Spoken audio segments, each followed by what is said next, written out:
Hello everyone. तो break के पहले हम फूरियर ट्रांसफॉर्म का बेसिक डेफिनेशन क्या है वो डिस्कस कर रहे थे और कुछ एग्जांपल भी बताए गए थे एंड कुछ स्टैंडर्ड वेल नोन फंक्शंस के लिए फूरियर ट्रांसफॉर्म डेफिनेशन 1 और 2 के अकॉर्डिंग क्या होता है ये बताया गया। And we have seen that अगर फंक्शन आपका रियल इवन फंक्शन होता है, जो ये टेबल था, ये टेबल काफी इंपॉर्टेंट है, इससे काफी क्वेश्चन सॉल्व हो जाएंगे। अगर फंक्शन रियल इवन होता है तो डेफिनेशन 1 यूज कीजिए, डेफिनेशन 2 यूज कीजिए, बात एक ही है। तो फॉर रियल इवन फंक्शन कोई भी डेफिनेशन यूज कीजिए, सेम रिजल्ट आएगा। ओके, तो एक दो क्वेश्चन डिस्कस करते हैं। ये जेस 2017 का क्वेश्चन है। Please read the question and try to solve this.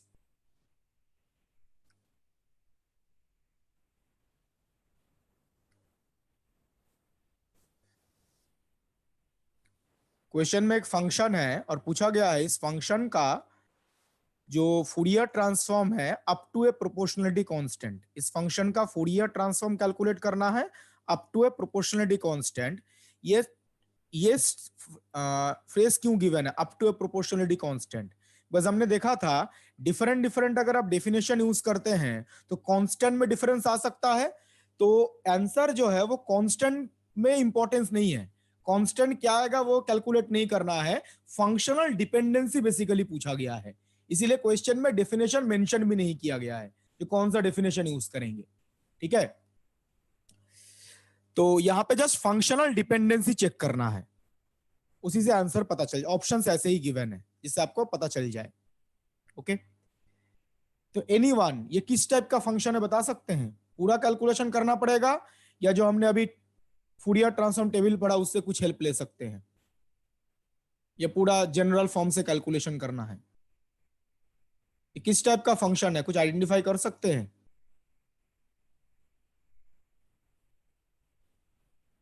1/x⁴ plus 3x² plus 2 ये फंक्शन है। जो डिनोमिनेटर में टर्म है इसको अगर आप फैक्टराइज करते हैं दिया आएगा x² plus 1 into x² plus 2।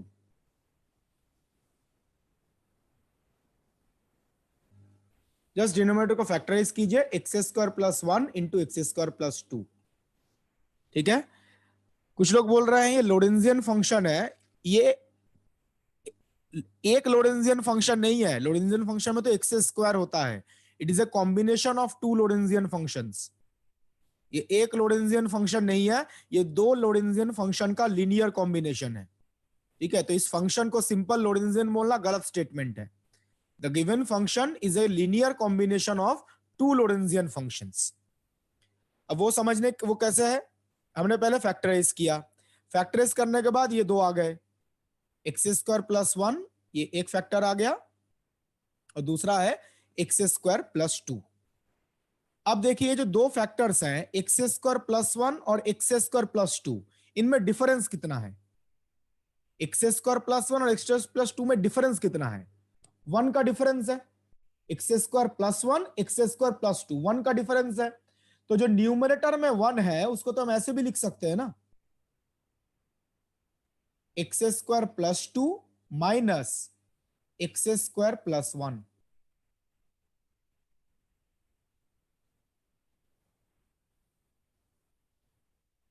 जो न्यूमरेटर में 1 था उसको ऐसे लिख दिया, x² plus 2 minus x² minus 1, difference 1 ही है, डिनोमिनेटर जैसा है वैसे ही रख दिया।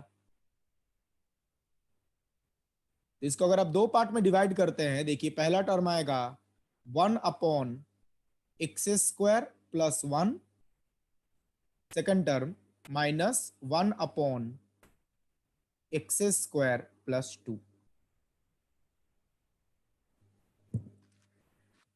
ये दोनों क्या हैं? लोरेंजियन फंक्शंस हैं।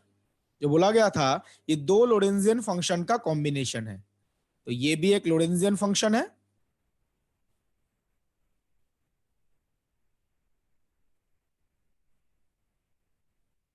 और ये भी एक लोरेंजियन फंक्शन है, और दोनों में जो ए कांस्टेंट आता है वो डिफरेंट है।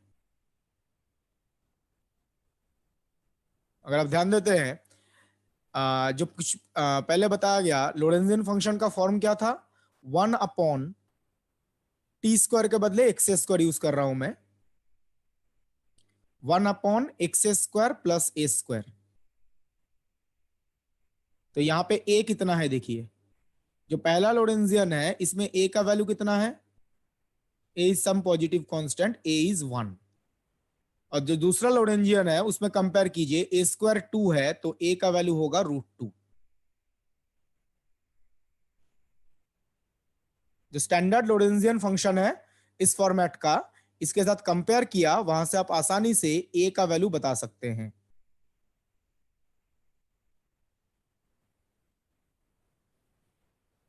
ठीक है, तो इस लोरेंजियन का फूरियर ट्रांसफॉर्म क्या होता है, अभी जो बताया गया कुछ देर पहले, π/a e⁻⁻a modulus of omega, omega के बदले में यहाँ पे k यूज कर रहा हूं जैसा ऑप्शन में है। तो t के बदले x और ओमेगा के बदले k। मैं थोड़ा पीछे टेबल दिखा रहा हूं, देखिए ये जो रिजल्ट था, इस फॉर्मेट का फंक्शन है, इसका फूरियर ट्रांसफॉर्म ये होता है, t के बदले x है और ओमेगा के बदले k है। ठीक है, कोई भी डेफिनेशन यूज कीजिए, रिजल्ट सेम आएगा।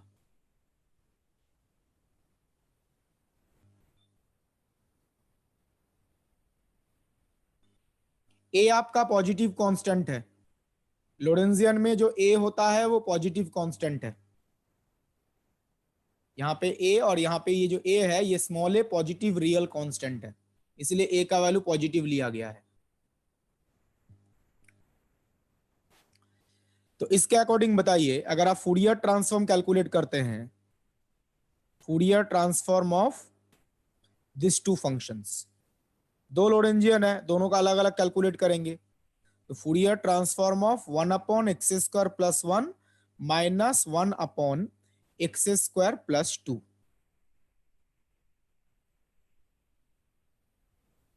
तो क्या आएगा ये, π/a, फर्स्ट पार्ट में a कितना है 1, तो π/1 e⁻⁻a into mod k minus π/√2 e⁻√2। Just हमने ये जो रिजल्ट है यूज किया है, a का वैल्यू एक पार्ट में 1 है और दूसरे पार्ट में √2 है। This is the final answer. अब देख लीजिए कौन सा ऑप्शन मैच कर रहा है। फंक्शनल डिपेंडेंसी चेक करना है, कांस्टेंट मैच नहीं भी कर सकता है, क्वेश्चन में बोला भी गया है up to a proportionality constant. कौन सा ऑप्शन मैच कर रहा है इसके साथ फॉर्मेट, अब देखिए बी ऑप्शन मैच कर रहा है। फंक्शनल डिपेंडेंसी चेक कीजिए,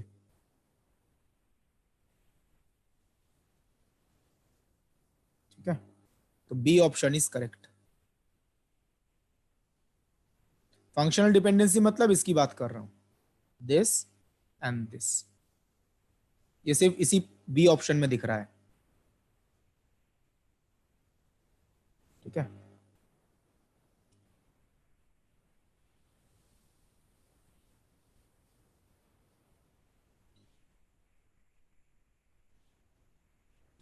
ओके, टी के बदले एक्स और ओमेगा के बदले के,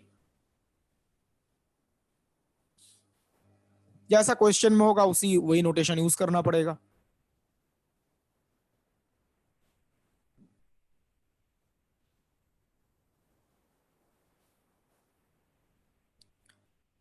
कोई डाउट है इसमें, अदरवाइज मैं नेक्स्ट क्वेश्चन में प्रोसीड करूंगा।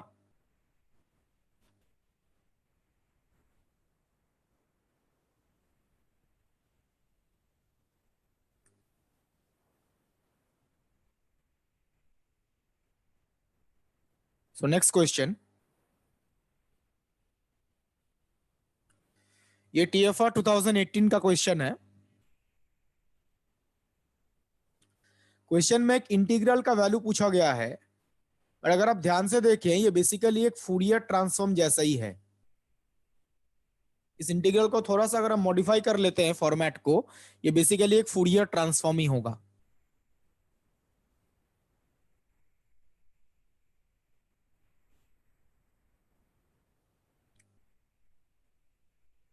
जस्ट अब क्या कीजिए, इसमें जो कॉस रूट एक्स है, जो कॉस रूट एक्स है, इसको एक्सपोनेंशियल में चेंज कर दीजिए।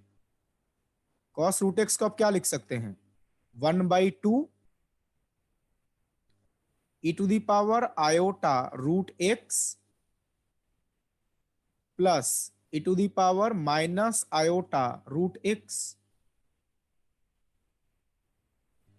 इससे क्या होगा, ये दो इंटीग्रेशन में हम डिवाइड कर सकते हैं।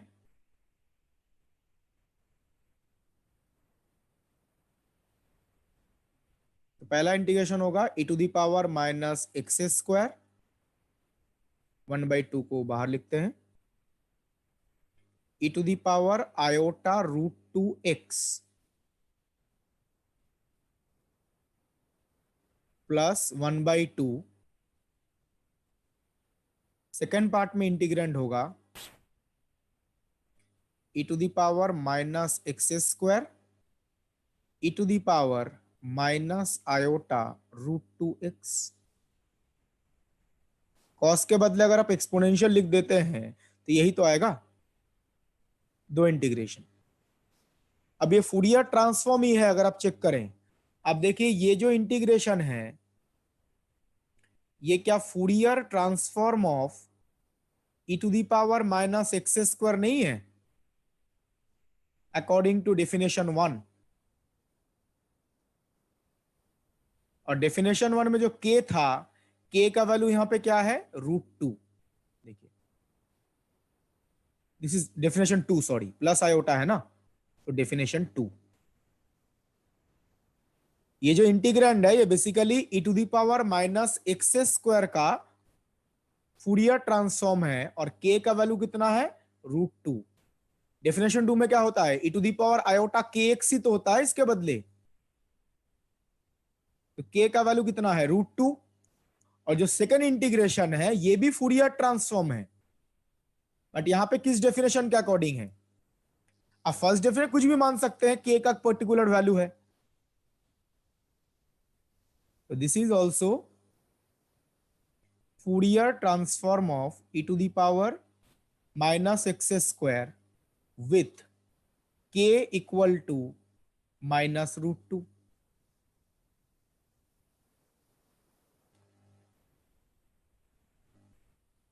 तो दोनों जो इंटीग्रेशन है ये basically e to the power minus x square के ही फूरियर ट्रांसफॉर्म है। के दो पर्टिकुलर वैल्यूज हैं, √2 एंड -√2। ओके, क्लियर है? तो बताइए ये क्या फंक्शन है, ये गाउशियन फंक्शन ही तो है, जो e to the power minus x square है, ये क्या फंक्शन है, गाउशियन फंक्शन। अभी गाउशियन फंक्शन का अगर आप यहाँ पे डेफिनेशन 2 भी यूज करते, 1 भी यूज करते, तब भी सेम आंसर आता, बिकॉज गाउशियन फंक्शन क्या है, even real function. Even real function के लिए आप कोई भी डेफिनेशन यूज करो सेम रिजल्ट आएगा। तो e to the power minus a x square, इसका फूरियर ट्रांसफॉर्म क्या है, under root pi by a e to the power minus k square by 4a। ये जो अभी टेबल बताया गया तो उसमें ये प्रेजेंट था, गाउशियन फंक्शन का फूरियर ट्रांसफॉर्म।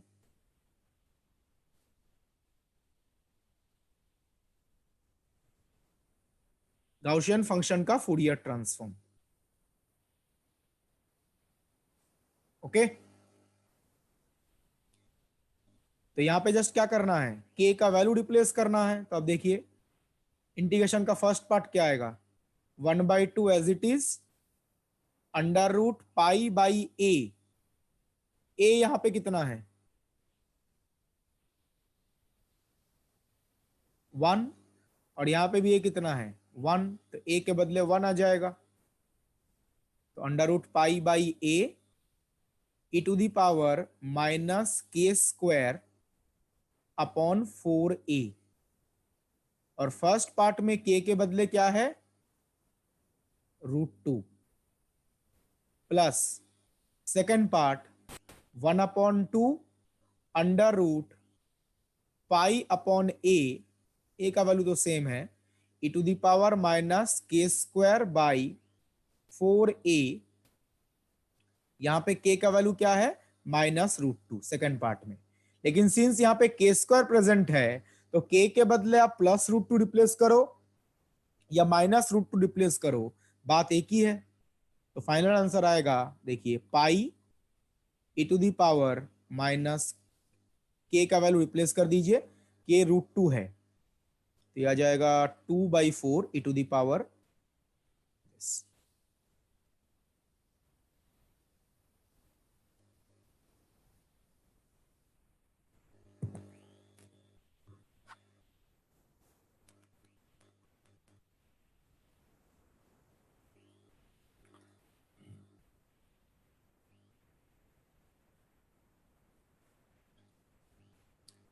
किसी ने क्वेश्चन किया है गामा फंक्शन से भी हो सकता है, फूरियर ट्रांसफॉर्म कैलकुलेट करने के लिए हम गामा फंक्शन का यूज करते हैं।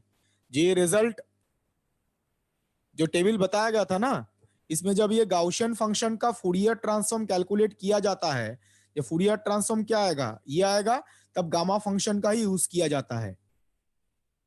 गाउशियन फंक्शन का फूरियर ट्रांसफॉर्म कैलकुलेट करने के टाइम पे हम गामा फंक्शन का यूज करते हैं, या जो आप स्टैंडर्ड इंटीग्रल पढ़ते हैं इस फॉर्मेट में, वो गामा फंक्शन से ही आता है। ठीक है, यहाँ पे हम रिजल्ट डायरेक्टली यूज कर रहे हैं। किसी ने क्वेश्चन किया है जो सेकेंड पार्ट है उसमें तो फर्स्ट डेफिनेशन है।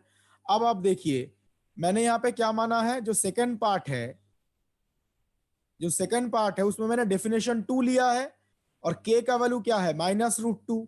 अब सेकेंड वाले पार्ट में फर्स्ट डेफिनेशन भी ले सकते हैं, तब k का वैल्यू कितना होगा +√2। अगर आप यहाँ पे डेफिनेशन 2 मैंने लिखा है, डेफिनेशन 2 है इसलिए मैंने k का वैल्यू नेगेटिव लिखा है। अगर आप यहाँ पे डेफिनेशन 1 यूज करते हैं, कर सकते हैं, बिल्कुल सेम रिजल्ट आएगा। डेफिनेशन 1 यूज करेंगे तो k का वैल्यू +√2 लिखेंगे तो सेम रिजल्ट ही आएगा। अगर आप डेफिनेशन 1 सेकेंड पार्ट में यूज कर सकते, कोई फर्क नहीं पड़ता, बिकॉज ये जो फंक्शन है ये इवन रियल फंक्शन है।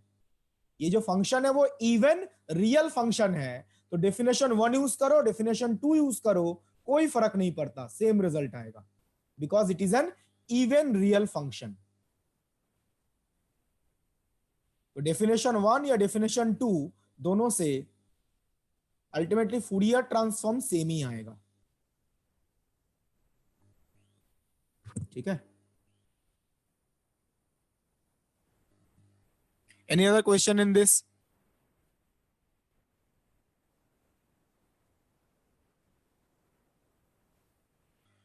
किसने हैंड रेस किया, क्या क्वेश्चन है?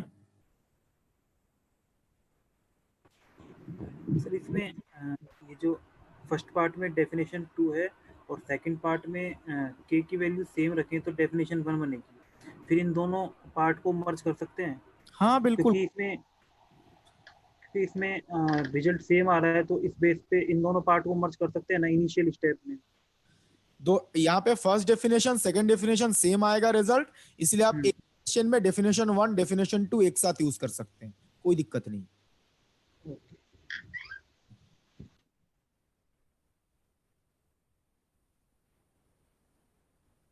अब अलग डेफिनेशन यूज करो, सेम डेफिनेशन यूज करो, सेम रिजल्ट आएगा, बिकॉज इवन रियल फंक्शन है।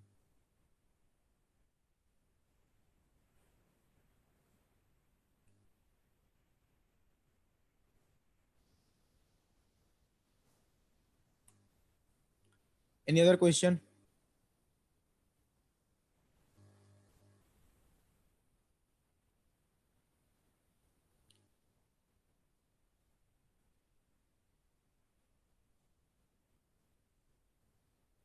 तो मैं आगे प्रोसीड कर रहा हूं। नेक्स्ट हम डिस्कस करेंगे the relation between Fourier series and Fourier transform. जो फूरियर सीरीज हमने पहले डिस्कस किया है उसके साथ फूरियर ट्रांसफॉर्म का जो रिलेशन है, मतलब दोनों में क्या सिमिलरिटीज है या क्या डिफरेंसेस है, ये हम यहाँ पे डिस्कस करने वाले हैं। तो पहले फूरियर सीरीज एक्सपेंशन की बात करते हैं, फिर फूरियर ट्रांसफॉर्म की बात करेंगे। देखिए क्या बोला गया है, read this point. Using Fourier series expansion, a non-sinusoidal periodic function can be expressed as a discrete sum of complex exponential. यहाँ पे फूरियर सीरीज और फूरियर ट्रांसफॉर्म को कंपेयर करने के लिए, मतलब उनके बीच में रिलेशन पता करने के लिए हम फूरियर सीरीज का कॉम्प्लेक्स फॉर्म यूज कर रहे हैं, ठीक है। फूरियर सीरीज का कॉम्प्लेक्स फॉर्म यूज कर रहे हैं, बिकॉज जो फूरियर ट्रांसफॉर्म है वो भी कॉम्प्लेक्स फूरियर ट्रांसफॉर्म है, इसलिए हम कॉम्प्लेक्स फॉर्म को कंपेयर कर रहे हैं। तो फूरियर सीरीज एक्सपेंशन में क्या किया जाता है? फूरियर सीरीज एक्सपेंशन में एक नॉन साइनुसॉइडल पीरियोडिक फंक्शन को discrete sum of complex exponential में लिखा जाता है। जो फूरियर सीरीज का कॉम्प्लेक्स फॉर्म है वो ये है, यहां पे मैंने x के बदले t यूज किया है बिकॉज फूरियर ट्रांसफॉर्म भी हम f ऑफ t लिख रहे हैं, ठीक है। This is same as f of x। तो ये कॉम्प्लेक्स फॉर्म है फूरियर सीरीज एक्सपेंशन का। अब यहां पे बताइए इसके अंदर जो f ऑफ t होता है, what is f of t? f of t एक नॉन साइनुसॉइडल पीरियोडिक फंक्शन है। जो f ऑफ t है वो एक नॉन साइनुसॉइडल पीरियोडिक फंक्शन है, इसका हम फूरियर सीरीज एक्सपेंशन कर रहे हैं, ठीक है। तो फूरियर सीरीज में हम क्या करते हैं? Discrete sum of complex exponential. अब देखिए समेशन के अंदर जो ये टर्म है इसी को हम क्या बोलते हैं? Complex exponential.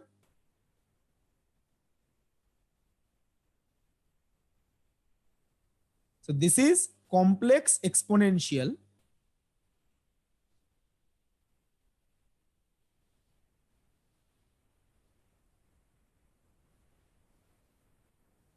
एंड साथ में जो ये कोएफिशिएंट है जिसको हम फूरियर कोएफिशिएंट बोलते हैं, Cn बेसिकली क्या है? इसका एम्पलीट्यूड है। ये जो कॉम्प्लेक्स एक्सपोनेंशियल टर्म है उसका एम्पलीट्यूड है ये, जिसको हम फूरियर कोएफिशिएंट बोलते हैं। So this is the amplitude part.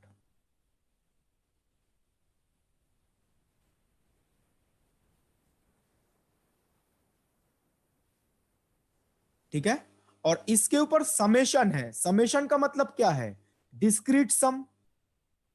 जो बोला गया है discrete sum of complex exponentials, तो समेशन का मतलब ही क्या है? Discrete sum. तो फूरियर सीरीज से बेसिकली हम क्या कर रहे हैं? फूरियर सीरीज में हम एक नॉन साइनुसॉइडल पीरियोडिक फंक्शन को कॉम्प्लेक्स एक्सपोनेंशियल के डिस्क्रीट सम में लिख रहे हैं। फूरियर सीरीज बेसिकली क्या है? It is a sum of many complex exponential. और ये डिस्क्रीट सम क्यों है? बिकॉज इसके अंदर कुछ पर्टिकुलर टर्म्स ही होते हैं n इक्वल टू 0, 1, 2, 3 के कॉरिस्पॉन्डिंग, इसीलिए डिस्क्रीट सम है।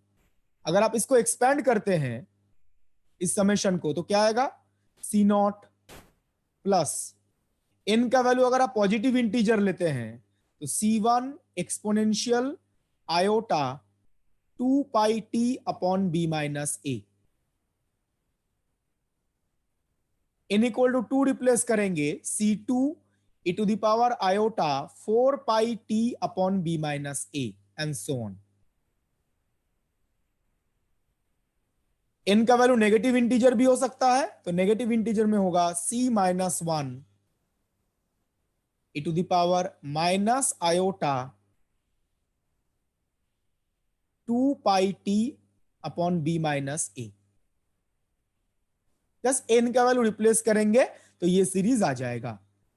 तो आप यहां पे देख सकते हैं, यहां पे फूरियर सीरीज जो हम एक्सपेंशन करते हैं उसमें फंक्शन को बेसिकली कैसे लिखा गया है? कॉम्प्लेक्स एक्सपोनेंशियल के लीनियर कॉम्बिनेशन में, कॉम्प्लेक्स एक्सपोनेंशियल के लीनियर कॉम्बिनेशन में, और ये डिस्क्रीट लीनियर कॉम्बिनेशन है। डिस्क्रीट क्यों? इसके अंदर कुछ पर्टिकुलर फ्रीक्वेंसीज प्रेजेंट है, जैसे हमने फूरियर सीरीज में डिस्कस किया था, इसके अंदर कुछ पर्टिकुलर फ्रीक्वेंसीज ही प्रेजेंट होती हैं। तो this is a discrete linear combination. n का value 0, plus minus 1, plus minus 2, कुछ डिस्क्रीट वैल्यूज ही पॉसिबल है। तो इसको बोला जाता है डिस्क्रीट लीनियर कॉम्बिनेशन, या जिसको डिस्क्रीट सम बोला गया है। तो फूरियर सीरीज में हम एक नॉन साइनुसॉइडल पीरियोडिक फंक्शन को कॉम्प्लेक्स एक्सपोनेंशियल के डिस्क्रीट सम में एक्सप्रेस कर रहे हैं। एक नॉन साइनूसॉइडल पीरियोडिक फंक्शन को कॉम्प्लेक्स एक्सपोनेंशियल के डिस्क्रीट सम में रिप्रेजेंट कर रहे हैं। और Cn क्या होता है? Cn उस कॉम्प्लेक्स एक्सपोनेंशियल का एम्पलीट्यूड होता है। ठीक है। और डिस्क्रीट मतलब यहां पे डिस्क्रीट फ्रीक्वेंसीज होंगी, सारे फ्रीक्वेंसीज नहीं प्रेजेंट होती हैं, डिस्क्रीट फ्रीक्वेंसीज प्रेजेंट होती हैं, जिनके बारे में हमने फूरियर सीरीज में डिस्कस किया था। नाउ नेक्स्ट, फूरियर ट्रांसफॉर्म में क्या होता है, मैं आगे प्रोसीड कर रहा हूं।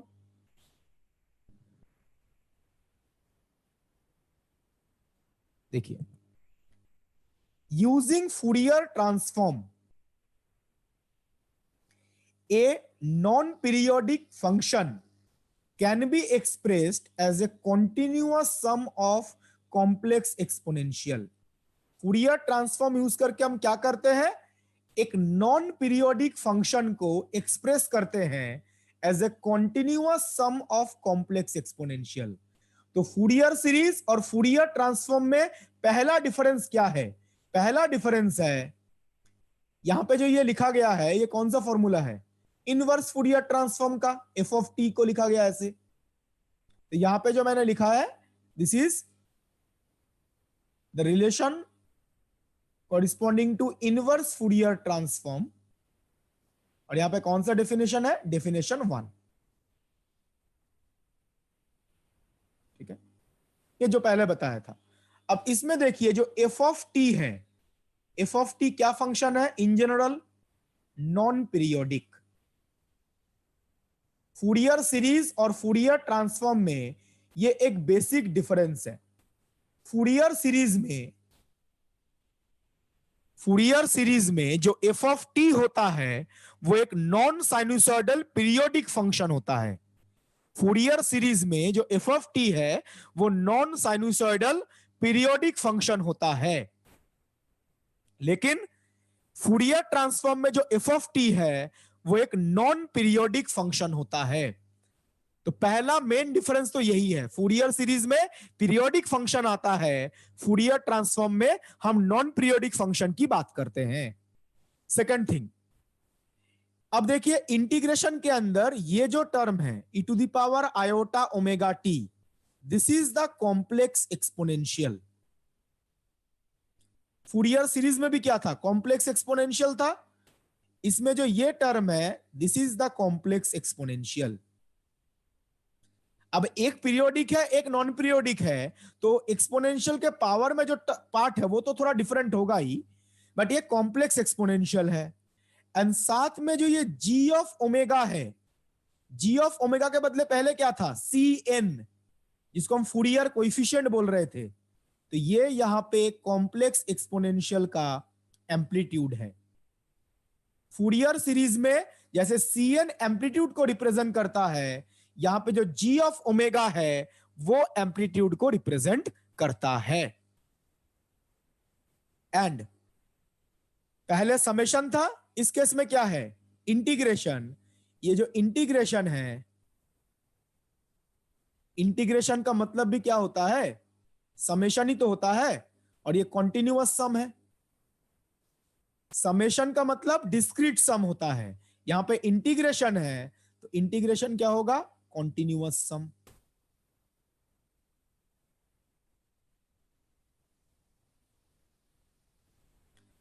तो फूरियर सीरीज में हम क्या कर रहे थे? फंक्शन को कॉम्प्लेक्स एक्सपोनेंशियल के डिस्क्रीट सम में लिख रहे थे। यहां पे सिर्फ डिफरेंस क्या है?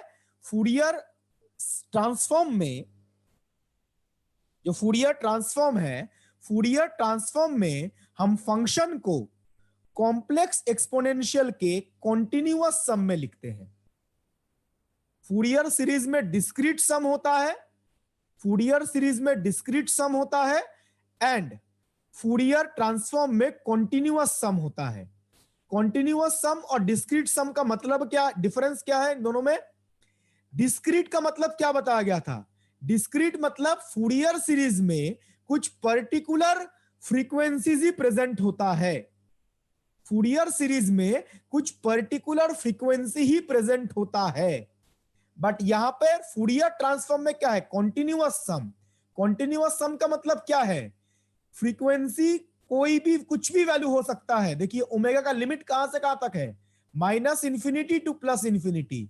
तो ओमेगा का कोई भी आर्बिटरी वैल्यू पॉसिबल है यहां पर। तो फूरियर सीरीज में क्या था? डिस्क्रीट सम। डिस्क्रीट सम का मतलब फूरियर सीरीज में कुछ डिस्क्रीट फ्रीक्वेंसी प्रेजेंट होता है, कुछ पर्टिकुलर फ्रीक्वेंसी प्रेजेंट होता है। लेकिन फूरियर ट्रांसफॉर्म में क्या है? फूरियर ट्रांसफॉर्म में कॉन्टिन्यूअस सम होता है। तो इसके अंदर कोई भी फ्रीक्वेंसी प्रेजेंट हो सकता है from minus infinity to plus infinity. तो फूरियर सीरीज में डिस्क्रीट फ्रीक्वेंसीज होते हैं, फूरियर ट्रांसफॉर्म में कॉन्टिन्यूअस फ्रीक्वेंसी होता है। तो मेन दो डिफरेंसेस क्या हैं? फूरियर सीरीज में हम पीरियोडिक फंक्शन की बात करते हैं, फूरियर ट्रांसफॉर्म में हम नॉन पीरियोडिक फंक्शन की बात करते हैं। सेकंड डिफरेंस, फूरियर सीरीज में हम डिस्क्रीट सम की बात करते हैं, फूरियर ट्रांसफॉर्म में हम कॉन्टिन्यूअस सम की बात करते हैं। थर्ड डिफरेंस, फूरियर सीरीज में डिस्क्रीट फ्रीक्वेंसीज प्रेजेंट होती है, फूरियर ट्रांसफॉर्म में any frequency, any continuous value of frequency present होता है। तो फूरियर सीरीज और फूरियर ट्रांसफॉर्म में ये तीन मेन डिफरेंसेस हैं। ठीक है?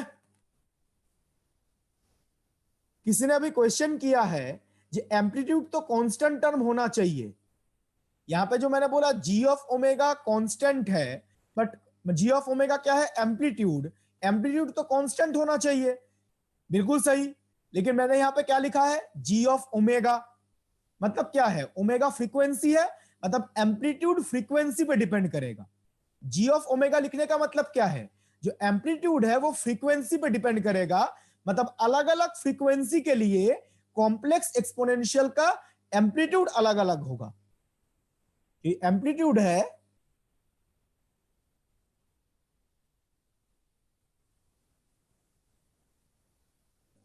G of omega of complex exponential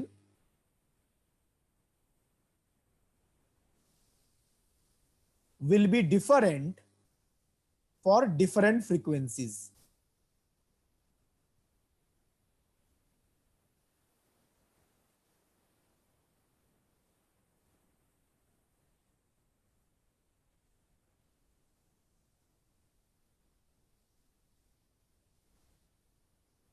तो एम्पलीट्यूड जो है वो डिफरेंट फ्रीक्वेंसीज के लिए डिफरेंट आएगा।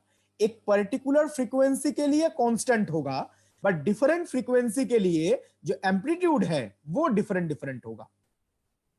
डिफरेंट फ्रीक्वेंसी के लिए डिफरेंट डिफरेंट होगा, ठीक है। बट एक पर्टिकुलर फ्रीक्वेंसी के लिए एम्पलीट्यूड सेम आएगा, मतलब कांस्टेंट है। अलग अलग जैसे 1 किलोहर्ट्ज है तो उसके कॉरिस्पॉन्डिंग जो एक्सपोनेंशियल फंक्शन है उसका फ्रीक्वेंसी एक्सपोनेंशियल टर्म है, इसका एम्पलीट्यूड अलग होगा। अगर 2 किलोहर्ट्ज है तो एम्पलीट्यूड अलग होगा। और ये फूरियर सीरीज में भी था, ये कोई नया चीज नहीं है। फूरियर सीरीज में आप नोटिस कीजिए Cn जो है, n जो है वो बेसिकली क्या करता है? डिफरेंट n के कॉरिस्पॉन्डिंग फ्रीक्वेंसी डिफरेंट नहीं होता। डिफरेंट n के कॉरिस्पॉन्डिंग फ्रीक्वेंसी डिफरेंट होता है ना। तो Cn जो है जिसको हम एम्पलीट्यूड बोल रहे हैं, Cn किस पे डिपेंड करता है? Cn depends on n। Cn जो है वो n पे डिपेंड करता है। और जो फूरियर सीरीज में फ्रीक्वेंसी आता है वो भी तो n पे डिपेंड करता है। n इक्वल टू 1 के लिए अलग फ्रीक्वेंसी, n इक्वल टू 2 के लिए अलग फ्रीक्वेंसी। तो जो फ्रीक्वेंसी है वो भी किस पे डिपेंड करता है? n पे डिपेंड करता है। इसका मतलब क्या है? Cn will be different for different frequencies। यहां पर भी तो सेम मीनिंग ही है, जो अलग अलग फ्रीक्वेंसी के लिए एम्पलीट्यूड अलग अलग होगा। For different frequencies. तो ये कुछ नया नहीं है फूरियर ट्रांसफॉर्म में। डिफरेंट फ्रीक्वेंसी के लिए ये एम्पलीट्यूड डिफरेंट ही होता है। जब हम एक पर्टिकुलर फ्रीक्वेंसी की बात करेंगे, पर्टिकुलर फ्रीक्वेंसी का मतलब क्या है? Particular n। जब हम पर्टिकुलर फ्रीक्वेंसी की बात करेंगे तब ये एम्पलीट्यूड कांस्टेंट आएगा, बट अलग अलग फ्रीक्वेंसी के लिए ये एम्पलीट्यूड अलग अलग ही होता है। सेम कॉन्सेप्ट वहां पर है, G of omega.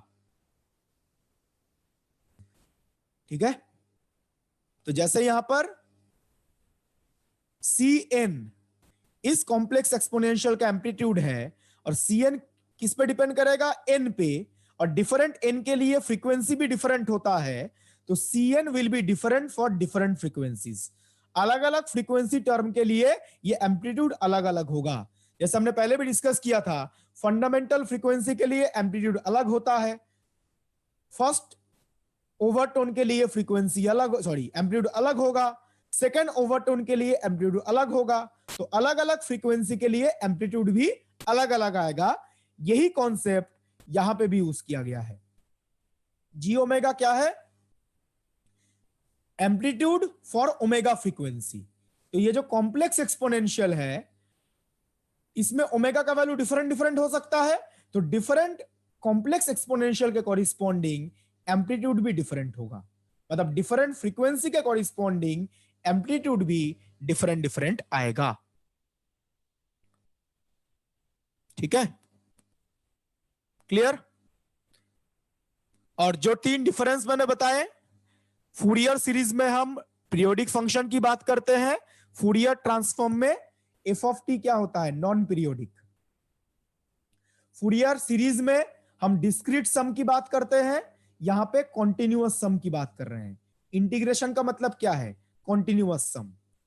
Fourier series में हम डिस्क्रीट फ्रीक्वेंसीज की बात करते हैं, क्या क्या, फंडामेंटल फ्रीक्वेंसी, फर्स्ट ओवरटोन का फ्रीक्वेंसी, सेकेंड ओवरटोन का फ्रीक्वेंसी, डिस्क्रीट फ्रीक्वेंसी की बात करते हैं।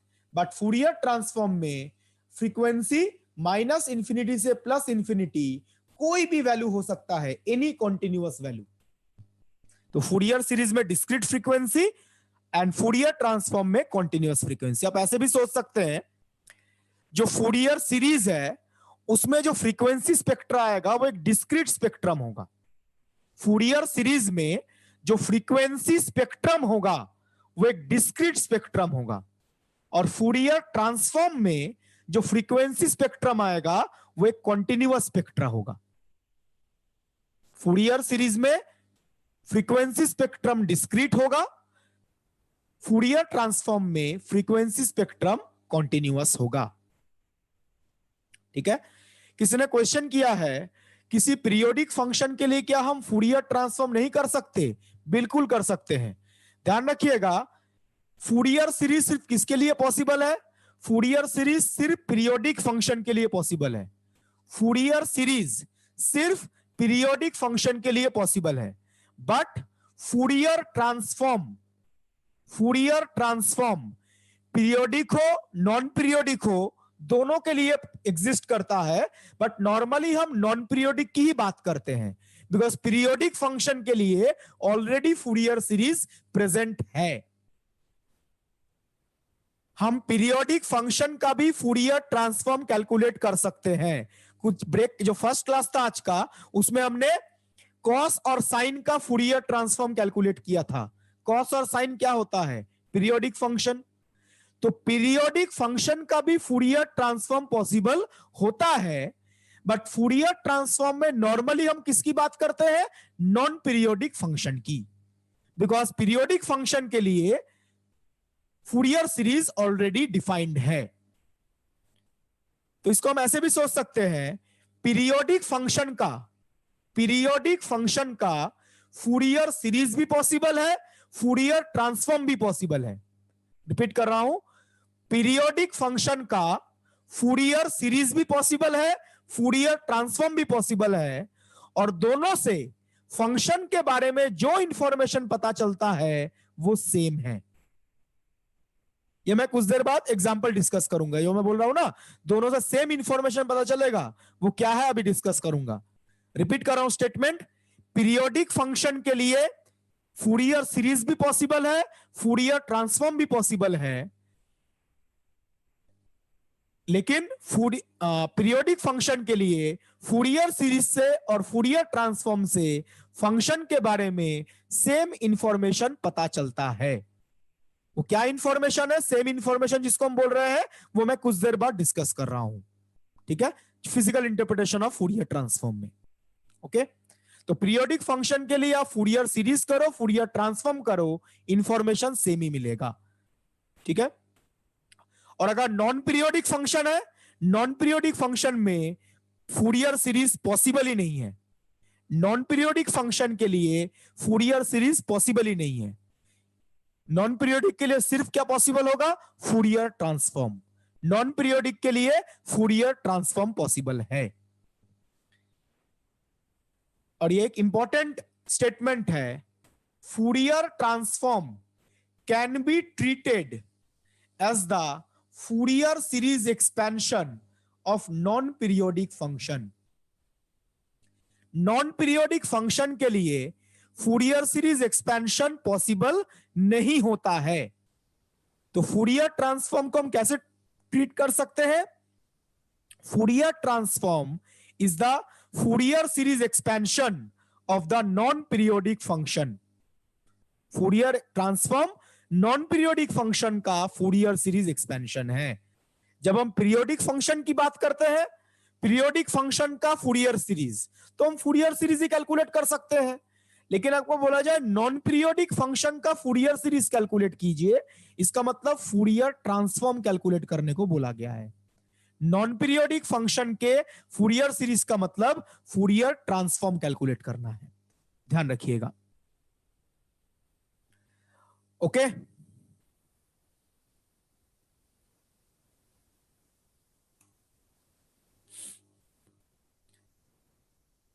तो फूरियर सीरीज और फूरियर ट्रांसफॉर्म में ये रिलेशन है। और फूरियर ट्रांसफॉर्म को हम क्या बोल सकते हैं? नॉन पीरियोडिक फंक्शन का फूरियर सीरीज एक्सपेंशन। डिफरेंस सिर्फ ये होता है, पीरियोडिक फंक्शन का जब आप फूरियर सीरीज करते हैं उसमें डिस्क्रीट फ्रीक्वेंसीज आती हैं। पीरियोडिक फंक्शन का जब आप फूरियर सीरीज करते हैं तो उसमें डिस्क्रीट फ्रीक्वेंसी आता है। लेकिन अगर आपको बोला जाए नॉन पीरियोडिक फंक्शन का फूरियर सीरीज एक्सपेंशन कीजिए, नॉन पीरियोडिक फंक्शन के फूरियर सीरीज एक्सपेंशन का मतलब क्या है? Fourier transform. और फूरियर ट्रांसफॉर्म में क्या आएगा? कॉन्टिन्यूअस फ्रीक्वेंसीज आएंगी from minus infinity to plus infinity. Okay, and one more thing, Fourier series में हमने एम्पलीट्यूड किसको बोला था? Cn को। तो फूरियर सीरीज में जो एम्पलीट्यूड है, जो फ्रीक्वेंसी पे डिपेंड करता है, ये कैलकुलेट कैसे करते हैं? 1/b minus a integration a to b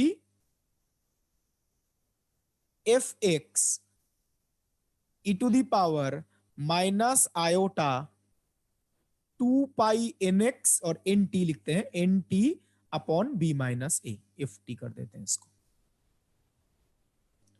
तो फूरियर सीरीज में जो एम्पलीट्यूड पार्ट है Cn, जो फ्रीक्वेंसी पे डिपेंड करता है, वो कैलकुलेट करने का फॉर्मूला ये है।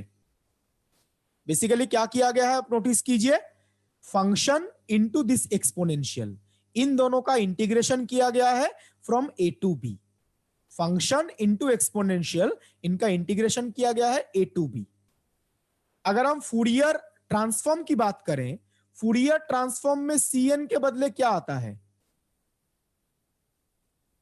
g of omega. Fourier transform में एम्पलीट्यूड किसको बोलते हैं? g ऑफ ओमेगा को बोलते हैं,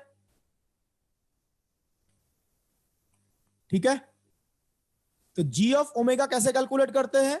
g of omega is equal to integration, जो फूरियर ट्रांसफॉर्म में बताया गया था, g of omega is integration of f of t e to the power minus iota omega t।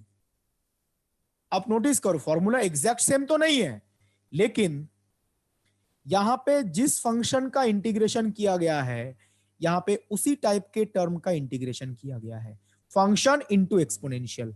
ये दोनों इंटीग्रैंड सिमिलर फॉर्मेट के हैं। जो Cn के फॉर्मूले में इंटीग्रैंड आता है और जो g ऑफ ओमेगा के फॉर्मूले में इंटीग्रैंड आता है, वो दोनों सिमिलर फॉर्मेट का है। डिफरेंस देखिए क्या है, यहां पे जो f ऑफ t था, ये जो f ऑफ t है, ये क्या फंक्शन है? पीरियोडिक फंक्शन, और ये किस इंटरवल के बाहर रिपीट करता है, a to b। तो फूरियर सीरीज में जो f ऑफ t है वो पीरियोडिक फंक्शन है, तो इसलिए इंटरवल क्या है इंटीग्रेशन का, लिमिट क्या है a to b, because a to b के बाहर फंक्शन खुद को रिपीट करता है। लेकिन फूरियर ट्रांसफॉर्म में f ऑफ t क्या होता है,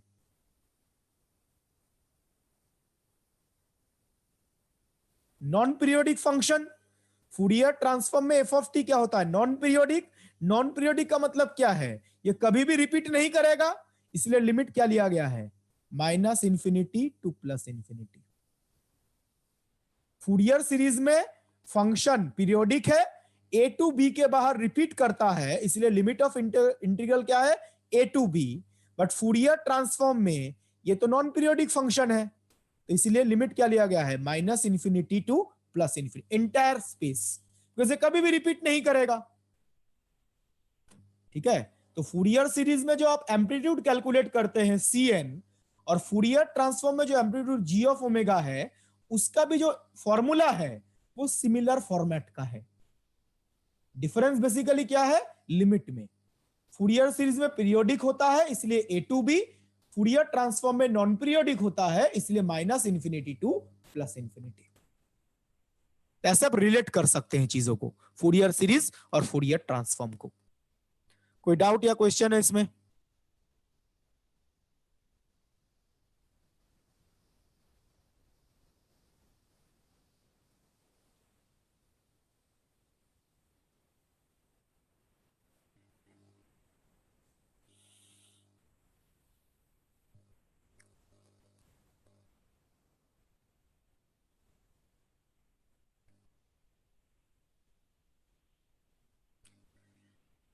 किसी ने हैंड रेस किया है, क्या क्वेश्चन है? सर हमारे पास फोरियर सीरीज में सर डोमेन सेम रह रही है, और लेकिन फोरियर ट्रांसफॉर्म में हमारे पास डोमेन चेंज हो रहा है। सर इसका कोई इफेक्ट पड़ता है फाइनली? दोनों में हम फ्रीक्वेंसी की बात कर रहे हैं। फूरियर सीरीज की जब हम बात करते हैं, ये जस्ट मैथमेटिक्स अलग है। फूरियर सीरीज में भी हम क्या करते हैं, फंक्शन को समेशन में लिखते हैं, और फूरियर सीरीज में जो फंडामेंटल टर्म, हार्मोनिक टर्म होता है, उनका फ्रीक्वेंसी तो अलग अलग होता है ना। तो फूरियर भी हम क्या करते हैं, फंक्शन को एक इनफाइनाइट सीरीज में लिख रहे हैं, और उस इनफाइनाइट सीरीज में जो डिफरेंट डिफरेंट टर्म्स हैं, उनका फ्रीक्वेंसी अलग अलग है। तो फूरियर सीरीज में भी हम क्या पता करते हैं, फंक्शन के अंदर फ्रीक्वेंसी कंपोनेंट्स क्या क्या हैं, और फूरियर ट्रांसफॉर्म में भी हम क्या पता कर रहे हैं, फंक्शन के अंदर क्या क्या फ्रीक्वेंसी कंपोनेंट है। यहां पे जस्ट मैथमेटिक्स अलग है, जस्ट, बट दोनों में अल्टीमेटली सेम इंफॉर्मेशन ही हम पता कर रहे हैं फ्रीक्वेंसी के बारे में। फूरियर सीरीज में हम डोमेन चेंज कर रहे हैं, ये वर्ड यूज नहीं कर रहे हैं, बट फूरियर ट्रांसफॉर्म में हम डोमेन चेंज कर रहे हैं, बट दोनों इक्विवेलेंट ही हैं। फूरियर सीरीज में भी हम फ्रीक्वेंसी की ही बात करते हैं, फंडामेंटल फ्रीक्वेंसी, ओवरटोन का फ्रीक्वेंसी। इसमें क्या बोल रहे हैं, फंक्शन टाइम डोमेन से फ्रीक्वेंसी डोमेन में जा रहा है, उसी को एक डिफरेंट लैंग्वेज में बोल रहे हैं। ठीक है जी सर। सर यहाँ पे हम लोगों ने एफटी जो लिया है वो इनवर्स फूरियर ट्रांसफॉर्म है। अगर हम फूरियर ट्रांसफॉर्म वाला एक्सप्रेशन यूज करते हैं तो जो इंटीग्रल में एफटी आएगा, जो नीचे लिखा है अपने ग्रीन कलर के पेन से, वो भी क्या वो उसका एम्पलीट्यूड भी जी एफटी होगा। मतलब अगर ये कोई एक्सपोनेंशियल फंक्शन है तो एफटी उसका एम्पलीट्यूड को रिप्रेजेंट करेगा। इसका मतलब ये होगा जी ऑफ ओमेगा है, जी ऑफ ओमेगा को जैसे हम एफ ऑफ टी को कॉम्प्लेक्स एक्सपोनेंशियल के सम में लिख रहे हैं, जी ऑफ ओमेगा को भी हम कॉम्प्लेक्स एक्सपोनेंशियल के सम में लिख सकते हैं, और इस कॉम्प्लेक्स एक्सपोनेंशियल का एम्पलीट्यूड एफ ऑफ टी होगा। F of T, okay sir. ध्यान रखिएगा, ये जो हम इनवर्स फूरियर ट्रांसफॉर्म बोल रहे हैं ना, इनवर्स फूरियर ट्रांसफॉर्म भी one kind of Fourier transform ही है। ओके सर, ठीक है, इनवर्स हम वर्ड यूज क्यों करते हैं, इनवर्स वर्ड हम इसलिए यूज करते हैं, जो एफ ऑफ टी का फूरियर ट्रांसफॉर्म करेंगे तो जी ऑफ ओमेगा, और जी ऑफ ओमेगा का फूरियर ट्रांसफॉर्म करेंगे तो वो सेम फंक्शन वापस आता है, वो इनवर्स टेक्निक है। तो सेम फंक्शन वापस आता है इसलिए हम उसको इनवर्स बोल रहे हैं। अदरवाइज इनवर्स फूरियर ट्रांसफॉर्म भी one kind of Fourier transform ही है। ठीक है, okay sir. Any other question?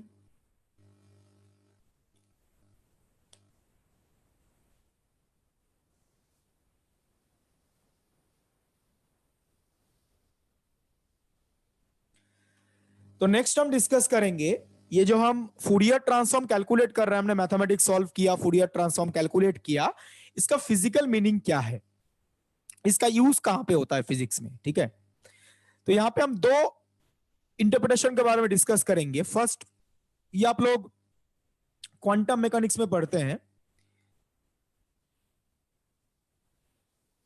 तो physical interpretation of Fourier transform क्या बोला गया है? Transformation from position space wave function to k space और momentum space wave function. Position space wave function से के स्पेस या मोमेंटम स्पेस वेव फंक्शन में transformation. मतलब हमारे पास एक फंक्शन है, मैं वेव फंक्शन के टर्म्स में लिख रहा हूं, एक वेव फंक्शन है साई ऑफ एक्स, ये पोजीशन स्पेस में है, मतलब इसको एक्स के टर्म्स में लिखा गया है। इसका अगर आप फूरियर ट्रांसफॉर्म करते हैं तो क्या आएगा? स्पेसिफिकली के स्पेस आएगा। मोमेंटम स्पेस में हम रिलेट कर सकते हैं, बट यहां पे के स्पेस आएगा। एंड के स्पेस वेव फंक्शन का अगर आप इनवर्स फूरियर ट्रांसफॉर्म करते हैं तो पोजीशन स्पेस वेव फंक्शन वापस मिलेगा। तो पोजीशन स्पेस से के स्पेस में जाने के लिए हम फूरियर ट्रांसफॉर्म का यूज करते हैं, और के स्पेस से पोजीशन स्पेस में वापस आने के लिए इनवर्स फूरियर ट्रांसफॉर्म का। और इसका फॉर्मूला यही है जो क्वांटम मैकेनिक्स में आप लोग यूज करते हैं, मैं वो लिख रहा हूं, phi k is equal to Fourier transform of psi of x and it is equal to 1 upon under root 2 pi, जो थर्ड डेफिनेशन बताया गया था।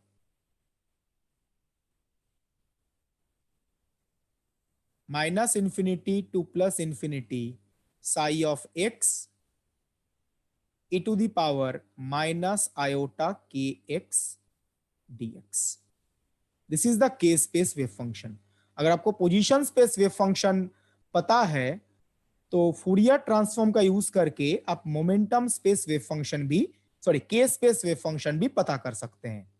बट नॉर्मली आप लोग क्वांटम मैकेनिक्स में के स्पेस कैलकुलेट नहीं करते हैं, मोमेंटम स्पेस कैलकुलेट करते हैं। मतलब फाई जो है वो पी का फंक्शन है। एज यू नो, P और K में क्या रिलेशन है? P is equal to H cut K। Momentum और K is a wave number, इसमें क्या रिलेशन है? P equal to H cut K। तो 5P आप क्या लिख सकते हैं क्वांटम में जब यूज करते हैं? 5P का मतलब है momentum space wave function.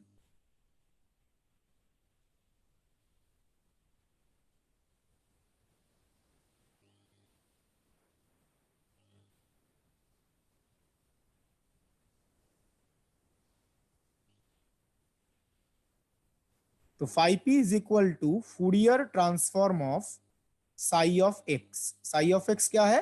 Position space wave function. It is equal to, इसके नॉर्मलाइजेशन फैक्टर में थोड़ा चेंज आता है, 1 upon under root 2 pi h cut. बस के को पी में चेंज करना है ना, 5P लिख रहे हैं, इंटीग्रेशन साई एक्स, और जो k है उसके बदले हो जाएगा minus P by h cut. Quantum में आप मैक्सिमम जगह पे ये यूज करते हैं momentum space wave function calculate करने के लिए। तो this is the momentum space wave function, जिसको आप पोजीशन स्पेस वेव फंक्शन का फूरियर ट्रांसफॉर्म यूज करके कैलकुलेट कर सकते हैं। और इनवर्स फूरियर करेंगे तो साई ऑफ एक्स वापस आएगा। Inverse Fourier transform psi of x equal to क्या लिखेंगे? Psi of x equal to inverse Fourier transform of phi of p. यहाँ पे एक चीज बता दिया जाए, यहाँ पे जो मैं ये फूरियर ट्रांसफॉर्म ये सारा कुछ लिख रहा हूं, it is at t equal to 0। बस वेव फंक्शन में आप टाइम एवोल्यूशन की भी बात करते हैं, अगर t टाइम पे है तो वो फैक्टर भी इंटीग्रेशन के अंदर चला आएगा, ध्यान रखिएगा। ये t इक्वल टू 0 पे है, इसलिए इंटीग्रेशन में कहीं पे हम t की बात नहीं कर रहे हैं, एट t इक्वल टू 0, ठीक है। t टाइम पे होगा तो वो t वाला फैक्टर भी उसके अंदर इंक्लूड करना पड़ेगा, ठीक है। तो यहां पर इनवर्स फूरियर ट्रांसफॉर्म का फॉर्मूला क्या है, 1 upon under root 2 pi h cut integration of 5p, inverse Fourier transform basically e to the power plus iota p by h cut x dp। तो 5p क्या है, 5p is the momentum space wave function, इसका inverse Fourier transform करेंगे तो position space wave function मिल जाएगा, ठीक है। और स्पेसिफिकली यहां पे हम कौन सा डेफिनेशन यूज कर रहे हैं, थर्ड डेफिनेशन जो बताया गया था। और थर्ड डेफिनेशन इसलिए यूज किया जाता है, ये जो 1 बाई दिस फैक्टर है 1 by under root 2 pi h cut, ये फैक्टर्स बेसिकली नॉर्मलाइजेशन फैक्टर्स के साथ रिलेटेड है। मतलब ये जो साई ऑफ एक्स है ना, साई ऑफ एक्स को क्या बताया गया था, पोजीशन स्पेस वेव फंक्शन। ये जो पोजीशन स्पेस वेव फंक्शन है, ये अगर नॉर्मलाइज्ड फॉर्म में है तो फूरियर ट्रांसफॉर्म करने के बाद जो फाई ऑफ पी होगा वो भी नॉर्मलाइज्ड फॉर्म में ही होगा। साई ऑफ एक्स अगर नॉर्मलाइज्ड फॉर्म में है तो फाई ऑफ पी भी नॉर्मलाइज्ड फॉर्म में होगा, और वो नॉर्मलाइज्ड फॉर्म में होगा बिकॉज ऑफ दिस फैक्टर। ये फैक्टर जो है ये प्रेजेंट यहां पे होना चाहिए, तभी आपका 5p नॉर्मलाइज्ड फॉर्म में आएगा। तो ये जो कांस्टेंट साथ में मल्टीप्लाई किया जाता है, ये बेसिकली वेव फंक्शन को नॉर्मलाइज्ड फॉर्म में चेंज करता है, ठीक है। इसलिए हम स्पेसिफिकली यहां पे डेफिनेशन 3 की बात कर रहे हैं, 1 या 2 की बात नहीं कर रहे हैं। बस 1 और 2 में फंक्शन नॉर्मलाइज्ड फॉर्म में नहीं आएगा। ओके, क्लियर है ये। अगर यही चीज आपको बोला जाए जो टी टाइम पे पता कीजिए, टी टाइम पे, जैसे ये टी इक्वल टू 0 पे बताया गया, आपको कैलकुलेट करना है 5p at t equal to 0 t time पे, 5 momentum space wave function at time t, ये पता करना है।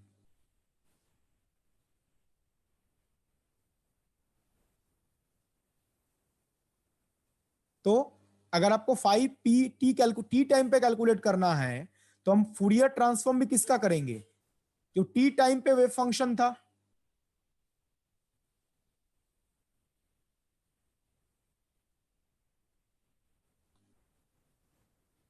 तो Fourier transform of psi of x T.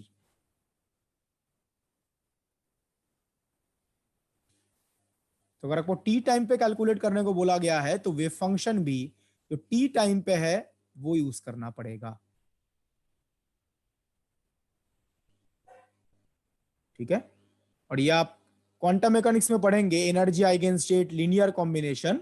जो साई ऑफ एक्स टी है, जो पोजीशन स्पेस वेव फंक्शन है, ये अगर एक एनर्जी आइगन स्टेट है सपोज, इसके लिए स्पेशल केस बताया जा रहा है। एनर्जी आइगन स्टेट हो भी सकता है, नहीं भी हो सकता है। अगर ये एनर्जी आइगन स्टेट है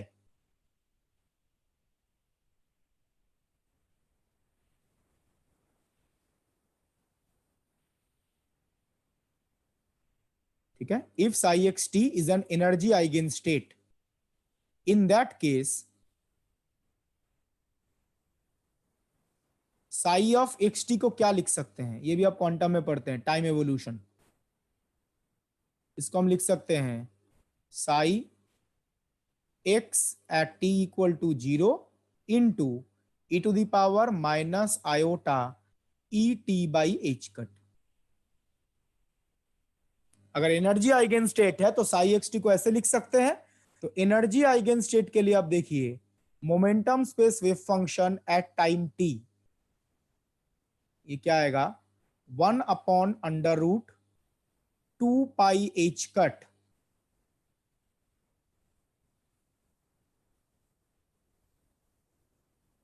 साई एक्स टी के बदले साई एक्स नॉट। जो एक्सपोनेंशियल टर्म है उसको, ये जो एक्सपोनेंशियल इसके साथ मल्टीप्लाई कर देते हैं। मल्टीप्लाई मतलब क्या है, पावर में एडिशन होगा बेसिकली। तो क्या आएगा ये,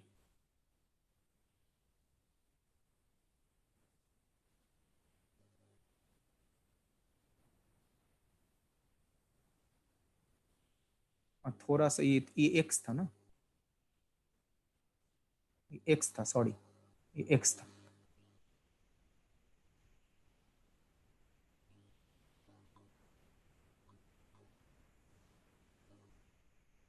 ये लिखना तभी पॉसिबल है, ये भी एक्स के रेस्पेक्ट में, ये लिखना तभी पॉसिबल है जब वो एनर्जी आइगन स्टेट में है। ओके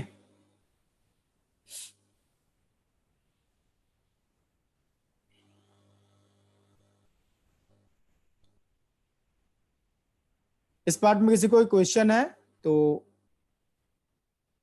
अनम्यूट करके पूछ सकता है।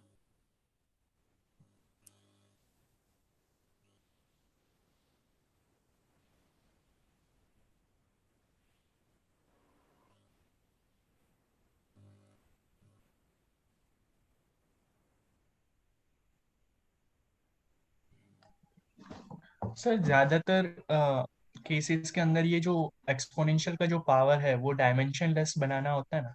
हाँ बिल्कुल बिल्कुल, एक्सपोनेंशियल का जो आयोटा के साथ रहता है वो डायमेंशन लेस ही होता है। हाँ, इसीलिए p बाई एच बार का जो डायमेंशन होगा वन अपॉन लेंथ होगा, बिल्कुल क्योंकि x मल्टीपल है। बिल्कुल, और एनर्जी अपॉन एच का होगा 1 upon time. Okay sir.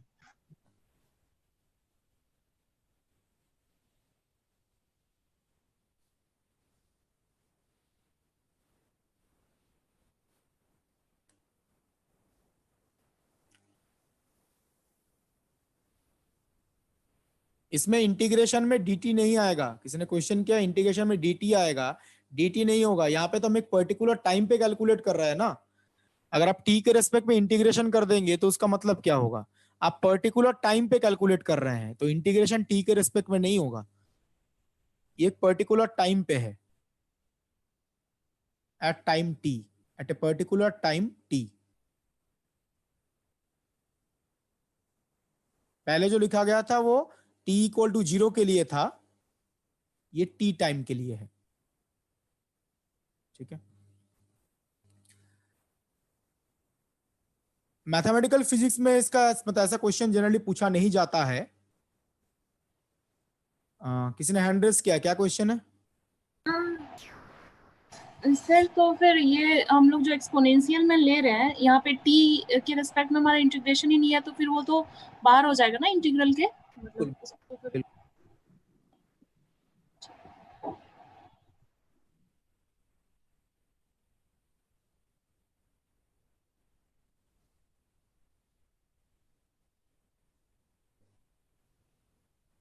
Any other question in this?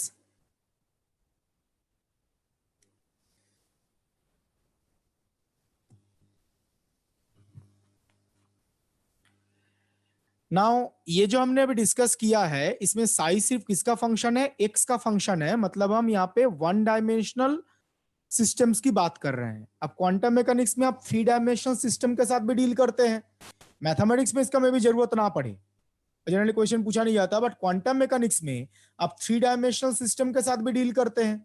3 dimensional system में जो वेव फंक्शन है वो 3 कोऑर्डिनेट पर डिपेंड करता है। अगर कार्टेशियन है तो x y z, spherical polar है तो आर थीटा फाई, सिलिंड्रिकल है तो रो फाई जेड। तो 3 डायमेंशनल सिस्टम में ये कैलकुलेट कैसे करते हैं, तो ये फॉर्मूला होगा फाई पी, यहाँ पे पी वेक्टर लिख रहे हैं बिकॉज यहां पर तीनों कंपोनेंट आएंगे ना, इज इक्वल टू 1 अपॉन ये जो 2 पाई एच कट फैक्टर है ना, ये 3 बार आएगा 3 डायमेंशन में। तो 2 pi h cut whole to the power 3/2। जैसे 1 डायमेंशन में क्या था, 1 डायमेंशन में ये पावर कितना था 1/2, 3 डायमेंशन में कितना होगा 3/2। ऐसे 3 टर्म्स आएंगे, तीनों का प्रोडक्ट पावर में 3/2। लाइन इंटीग्रेशन के बदले यहां पे क्या होगा, volume integration. Over all space, जो भी कोऑर्डिनेट सिस्टम यूज कर रहे हैं, psi which is a function of r vector. R vector का मतलब 3 डायमेंशन, तीनों कोऑर्डिनेट आ गए, x y z r theta phi, ये तीनों आ गया, into e to the power minus iota p dot r by h cut.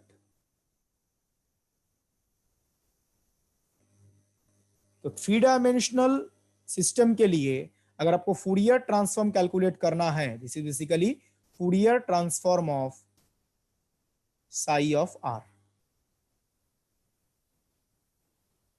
तो हम ये फॉर्मूला यूज करते हैं। 3 डायमेंशन है इसलिए वॉल्यूम एलिमेंट आया है, 1 डायमेंशन में लाइन एलिमेंट था, इसमें वॉल्यूम एलिमेंट। अगर 2 डायमेंशनल सिस्टम होता तो एरिया एलिमेंट आता। ठीक है, तो क्वांटम में कभी कभी इसका जरूरत पड़ता है।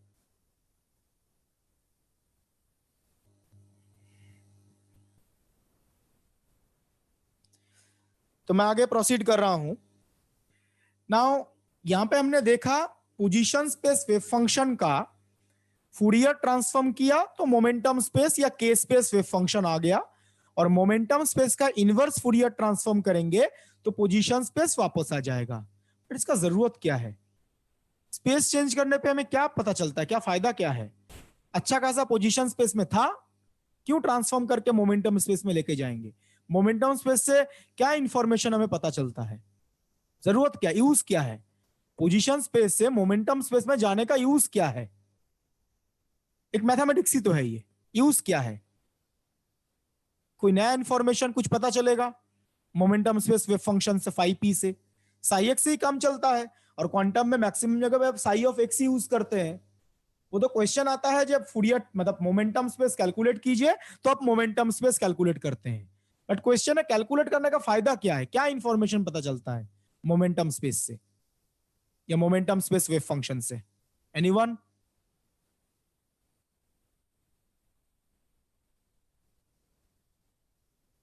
किसी ने बताया कुछ कैलकुलेशंस जो है वो मतलब लेंदी हो जाएंगे, ये राइट करेक्ट आंसर है। ये जनरली क्या होता है, कुछ कैलकुलेशन जो है वो मैक्सिमम कैलकुलेशन जो है वो पोजीशन स्पेस में इजी होते हैं, बट कुछ कैलकुलेशन जो है मोमेंटम स्पेस में इजी हो जाते हैं। बिल्कुल एक मैथमेटिकल रीजन तो है ही।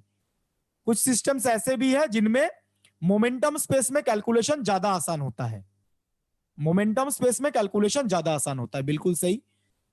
ठीक है, किसी ने किया है सॉलिड स्टेट फिजिक्स में के स्पेस के स्टडी के लिए, ये भी करेक्ट है। सॉलिड स्टेट फिजिक्स में भी जो आप लोग पढ़ते हैं direct lattice reciprocal lattice, solid state physics में आप लोग पढ़ते हैं डायरेक्ट लैटिस और रेसिप्रोकल लैटिस। जो डायरेक्ट लैटिस है ना, या उसके कॉरिस्पॉन्डिंग जो डायरेक्ट स्पेस बोला जाता है वो पोजीशन स्पेस ही है। यहां पे जिसको हम पोजीशन स्पेस बोल रहे हैं उसको सॉलिड स्टेट फिजिक्स में डायरेक्ट स्पेस बोला जाता है, और डायरेक्ट स्पेस में डायरेक्ट लैटिस होता है। एंड यहां पे जिसको हम के स्पेस बोल रहे हैं उसको सॉलिड स्टेट फिजिक्स में रेसिप्रोकल स्पेस बोला जाता है, और रेसिप्रोकल स्पेस में रेसिप्रोकल लैटिस होता है। बिल्कुल सॉलिड स्टेट में रेसिप्रोकल लैटिस का स्टडी करने के लिए इसका यूज किया जाता है। आप लोग सॉलिड स्टेट फिजिक्स में जो डिफ्रैक्शन पैटर्न पढ़ते हैं ना, एक्सरे डिफ्रैक्शन, जो एक्सरे डिफ्रैक्शन पैटर्न का रिजल्ट है उसको हम फूरियर ट्रांसफॉर्म से एक्सप्लेन कर सकते हैं। सिर्फ सॉलिड स्टेट फिजिक्स में नहीं, सॉलिड स्टेट में आप एक्सरे डिफ्रैक्शन पढ़ते हैं, ऑप्टिक्स में भी आप single slit diffraction, multiple slit diffraction पढ़ते हैं। किसी भी डिफ्रैक्शन पैटर्न का जो रिजल्ट है, डिफ्रैक्शन पैटर्न का रिजल्ट मतलब जो स्क्रीन के ऊपर डिफ्रैक्शन पैटर्न आपको दिखता है वो कैसा दिखेगा वो फूरियर ट्रांसफॉर्म से हम एनालाइज कर सकते हैं। कोई भी डिफ्रैक्शन पैटर्न हो, डिफ्रैक्शन पैटर्न जो स्क्रीन के ऊपर दिखता है वो फूरियर ट्रांसफॉर्म से एक्सप्लेन किया जा सकता है।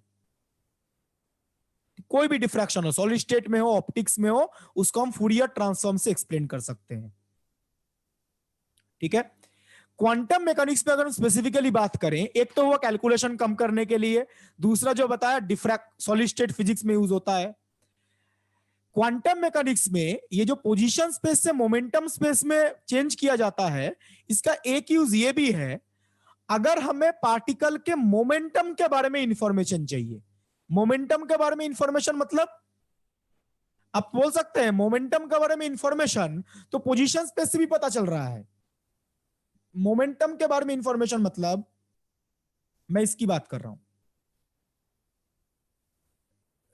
आप लोग मॉड साई स्क्वायर कैलकुलेट करते हैं। मॉड साई स्क्वायर को क्या बोला जाता है? Position probability density.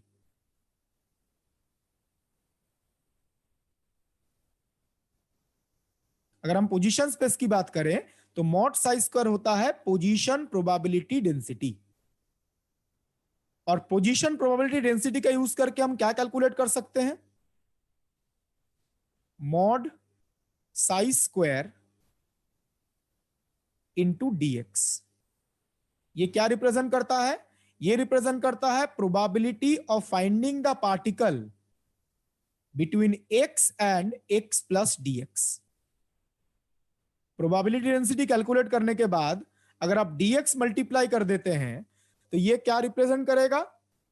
ये क्वांटिटी रिप्रेजेंट करता है probability of finding the particle between x and x plus dx। मतलब किस रीजन में पार्टिकल का पोजीशन होगा, पार्टिकल का पोजीशन इस रेंज में होगा, उसका प्रोबेबिलिटी हम ऐसे कैलकुलेट करते हैं। ठीक है। सिमिलरली अगर हम मोमेंटम स्पेस की बात करें, अगर हम मोमेंटम स्पेस की बात करें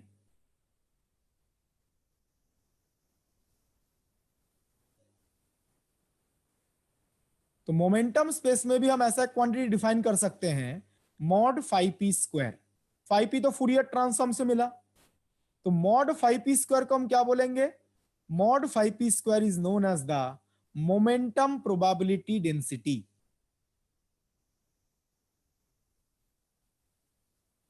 mod 5p square is the momentum probability density. ठीक है।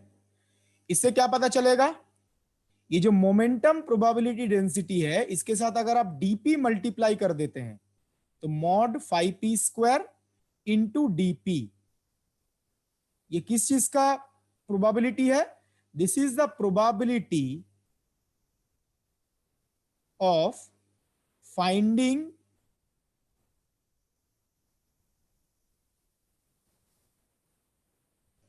momentum of the particle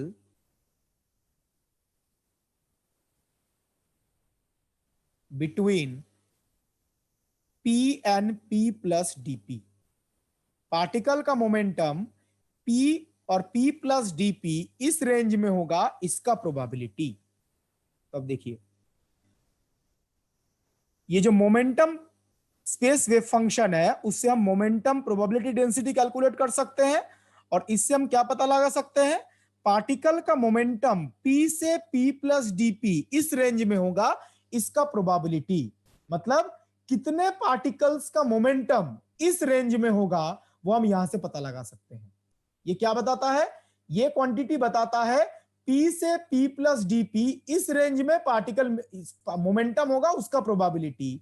तो इस प्रोबेबिलिटी को अगर हम टोटल नंबर ऑफ पार्टिकल से मल्टीप्लाई कर देंगे, ये जो प्रोबेबिलिटी है इसको अगर हम total number of particle,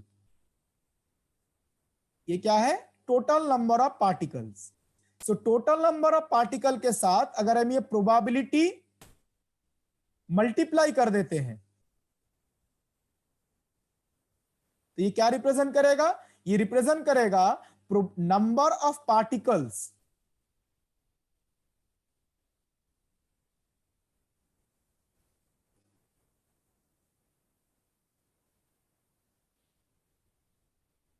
having momentum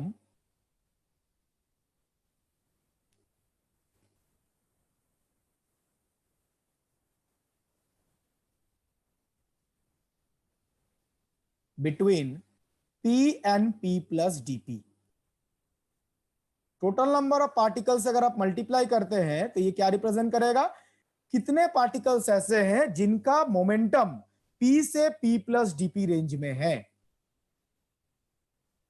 ठीक है। और एक चीज ध्यान रखिएगा, ये जो थ्योरेटिकल कैलकुलेशन है, जो प्रोबेबिलिटी को नंबर से मल्टीप्लाई करेंगे तो क्या आएगा, कितने पार्टिकल्स हैं जो P प्लस डीपी रेंज में है, मतलब उनका मोमेंटम इस रेंज में है। ये जो थ्योरेटिकल कैलकुलेशन है और जो एक्सपेरिमेंटल रिजल्ट है वो कब मैच करेगा, जब number of particles are very large. ये जो टोटल नंबर ऑफ पार्टिकल है ये जब बहुत ज्यादा होते हैं, वेरी वेरी लार्ज, तब ये थ्योरेटिकल रिजल्ट और जो एक्सपेरिमेंटल रिजल्ट है वो एक दूसरे को मैच करता है। Number of particle should be very very large, तभी ये कैलकुलेशन जो थ्योरेटिकल कैलकुलेशन है वो एक्सपेरिमेंटल रिजल्ट को मतलब मैच करेगा। अगर आपने नंबर ऑफ पार्टिकल बहुत कम लिए, 10 20 10 20 पार्टिकल्स लिए, तब ये मैच करना जरूरी नहीं है।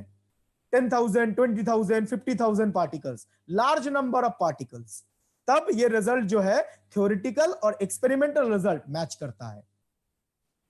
सिमिलरली अगर आप पोजीशन स्पेस की बात करें, पोजीशन स्पेस में अगर आपने टोटल नंबर ऑफ पार्टिकल के साथ ये प्रोबेबिलिटी मल्टीप्लाई कर दिया, ये प्रोबेबिलिटी आप फ्रीक्वेंटली कैलकुलेट करते हैं,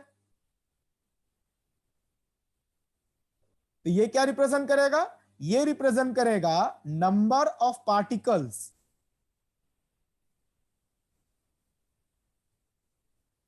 between x and x plus dx। कितने पार्टिकल x से लेके x प्लस dx रेंज में है। इस पार्टिकल का पोजीशन कुछ भी हो सकता है, कितने पार्टिकल्स इस रेंज में है।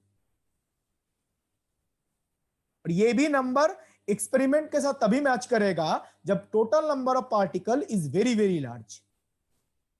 ठीक है, तो देखिए दोनों को अगर हम कंपेयर करें, जब आपको पता करना है कि एक पर्टिकुलर रीजन के अंदर कितने पार्टिकल्स हैं, एक पर्टिकुलर रीजन के अंदर कितने पार्टिकल्स हैं, तो आप किसका यूज कर रहे हैं, पोजीशन स्पेस वेव फंक्शन का।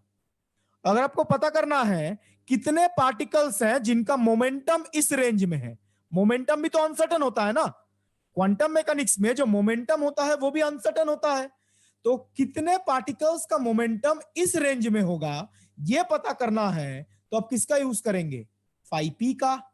और फाई पी कहां से पता चला, ये साई एक्स का फूरियर ट्रांसफॉर्म करेंगे तभी फाई पी पता चलेगा। तो अगर हमें मोमेंटम के रेस्पेक्ट में इंफॉर्मेशन चाहिए जो कितने पार्टिकल्स का मोमेंटम इस रेंज में है, तो हमें momentum space wave function phi p का यूज करना पड़ेगा। और फाई पी हमें साई ऑफ एक्स के फूरियर ट्रांसफॉर्म से पता चलता है। या और एक इंफॉर्मेशन भी यहां से पता चलता है, क्या आप लोग क्वांटम मैकेनिक्स में मोस्ट प्रोबेबल पोजीशन कैलकुलेट करते हैं, क्वांटम मैकेनिक्स में मोस्ट प्रोबेबल पोजीशन कैलकुलेट करते हैं। मोस्ट प्रोबेबल पोजीशन का मतलब क्या है, जिस पोजीशन पे ये प्रोबेबिलिटी डेंसिटी मैक्सिमम है। जो मोस्ट प्रोबेबल पोजीशन है at x equal to x MP, x MP का मतलब मोस्ट प्रोबेबल पोजीशन, जो प्रोबेबिलिटी डेंसिटी है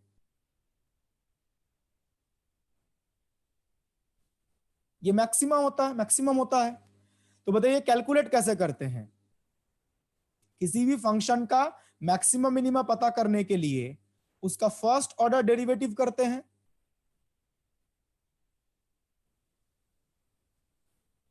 और ये first order derivative x equal to x MP पे क्या होगा, 0।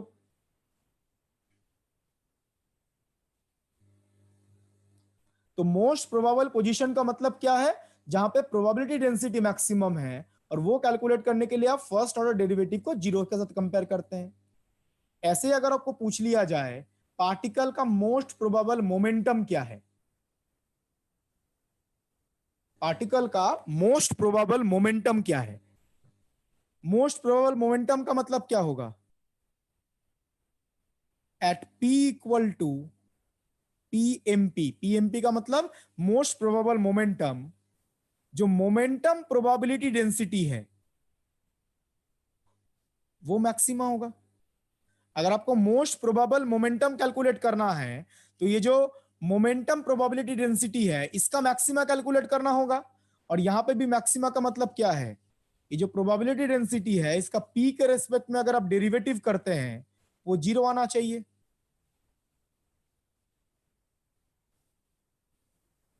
कहां पे जीरो आएगा? मोस्ट प्रोबेबल मोमेंटम पे। One second.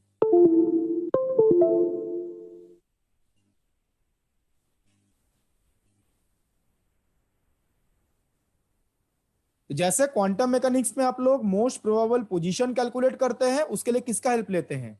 Sai of x का। वैसे आप मोस्ट प्रोबेबल मोमेंटम भी कैलकुलेट कर सकते हैं, किसके हेल्प से?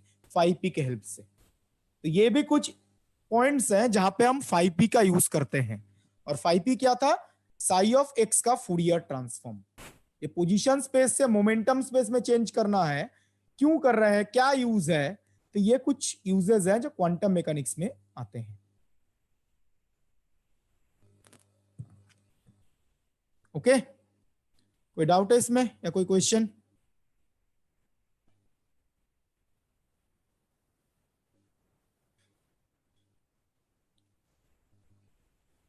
तो फूरियर ट्रांसफॉर्म का एक फिजिकल इंटरप्रिटेशन तो ये है, ठीक है। मैं आगे प्रोसीड कर रहा हूं। जो नेक्स्ट फिजिकल इंटरप्रिटेशन है वो ये है, सेकंड वन। ये नॉर्मली ना कम्युनिकेशन या इलेक्ट्रिकल इंजीनियरिंग में ज्यादा यूज होता है। ये सेकंड इंटरप्रिटेशन है। क्या बोला गया है? Transformation from a function in the time domain to a function in the frequency domain. Fourier transform से हम क्या करते हैं? एक फंक्शन को टाइम डोमेन से फ्रीक्वेंसी डोमेन में चेंज करते हैं। एफ ऑफ टी क्या है? Function in the time domain. इसका फूरियर ट्रांसफॉर्म किया गया तो ये फंक्शन जो है ये फ्रीक्वेंसी डोमेन में चला जाएगा। जी ओमेगा, ओमेगा इज फ्रीक्वेंसी, और जी ऑफ ओमेगा का अगर आपने इनवर्स फूरियर ट्रांसफॉर्म किया तो एफ ऑफ टी। तो फूरियर ट्रांसफॉर्म से हम टाइम डोमेन से फ्रीक्वेंसी डोमेन में, और इनवर्स फूरियर से फ्रीक्वेंसी से टाइम डोमेन में वापस आ सकते हैं। अब इंपॉर्टेंट पार्ट है समझना, ऐसे फ्रीक्वेंसी डोमेन में चेंज करने का फायदा क्या है? क्वेश्चन तो वही आता है ना, जब आपने टाइम डोमेन में फंक्शन था, फूरियर ट्रांसफॉर्म से आपने चेंज तो कर दिया, बट क्या नया मिला? क्या इंफॉर्मेशन नया मिला सच दैट आप फूरियर ट्रांसफॉर्म कैलकुलेट कर रहे हैं? इससे जो इंफॉर्मेशन पता चलता है, the frequencies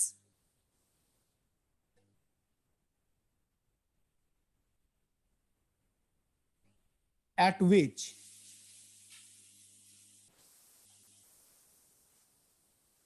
modulus of g of omega is non-zero। Modulus इसलिए कंसीडर कर जा रहा है बिकॉज कॉम्प्लेक्स फंक्शन भी आ सकता है। The frequencies eight which modulus of g of omega is non-zero will be the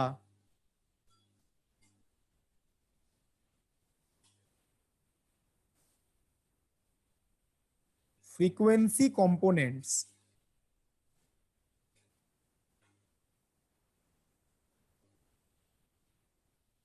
of f of t, जिस function का हम फूरियर ट्रांसफॉर्म कर रहे हैं। जो g ऑफ ओमेगा कैलकुलेट किया है, इससे क्या इंफॉर्मेशन पता चलता है? ये g ऑफ ओमेगा जिस जिस फ्रीक्वेंसी पे नॉन जीरो है, मतलब जिस ओमेगा पे नॉन जीरो है, इसका मॉडुलस, इसका जो मॉडुलस है ये जिस जिस फ्रीक्वेंसी पे नॉन जीरो है, वही फ्रीक्वेंसीज क्या होंगे? The frequency component of F of T. F of t क्या है? इन जनरल एक नॉन पीरियोडिक फंक्शन है। और ये जो इंफॉर्मेशन है, दिस इज क्वाइट सिमिलर जो फूरियर सीरीज में हमें मिलता है। अगर आपको ध्यान है, अगर हमारे पास एक फंक्शन है एफ ऑफ टी, और आपने इस फंक्शन का फूरियर सीरीज एक्सपेंशन कैलकुलेट किया, इस फंक्शन का फ्रीक्वेंसी कुछ है एफ ऑफ टी, और इस फंक्शन का फ्रीक्वेंसी है सपोज एफ। इस फंक्शन का फ्रीक्वेंसी है एफ, ठीक है ना। अगर आप इस फंक्शन का फूरियर सीरीज एक्सपेंशन कैलकुलेट करते हैं तो उसके अंदर बहुत सारे फ्रीक्वेंसीज आती हैं, फंडामेंटल फ्रीक्वेंसी, ओवरटोन्स, बहुत सारे फ्रीक्वेंसीज आती हैं। तो बताइए वो फ्रीक्वेंसी क्या क्या होता है? फंडामेंटल फ्रीक्वेंसी होता है एफ, और जो ओवरटोन्स है उनका फ्रीक्वेंसी फंडामेंटल फ्रीक्वेंसी का इंटीजर मल्टीपल होता है। और ये जो फ्रीक्वेंसीज है इन्हीं को क्या बोला जाता है? These are the frequency components of the function. इनको हम बोलते हैं frequency components of F of T. तो फूरियर सीरीज से भी हमें क्या पता चलता है? फूरियर सीरीज में भी हमें डिफरेंट डिफरेंट फ्रीक्वेंसीज मिलती हैं और ये डिस्क्रीट फ्रीक्वेंसी होता है और इन्हीं को हम क्या बोलते हैं? इस फंक्शन का फ्रीक्वेंसी कंपोनेंट। सिर्फ यहां पे एक्स्ट्रा क्या है? एफ ऑफ टी एक पीरियोडिक फंक्शन होता है। तो फूरियर सीरीज एक्सपेंशन से हमें एक पीरियोडिक फंक्शन के फ्रीक्वेंसी कंपोनेंट्स पता चलते हैं। ना फूरियर ट्रांसफॉर्म में क्या बताया गया? हमारे पास एक फंक्शन है F of T non periodic,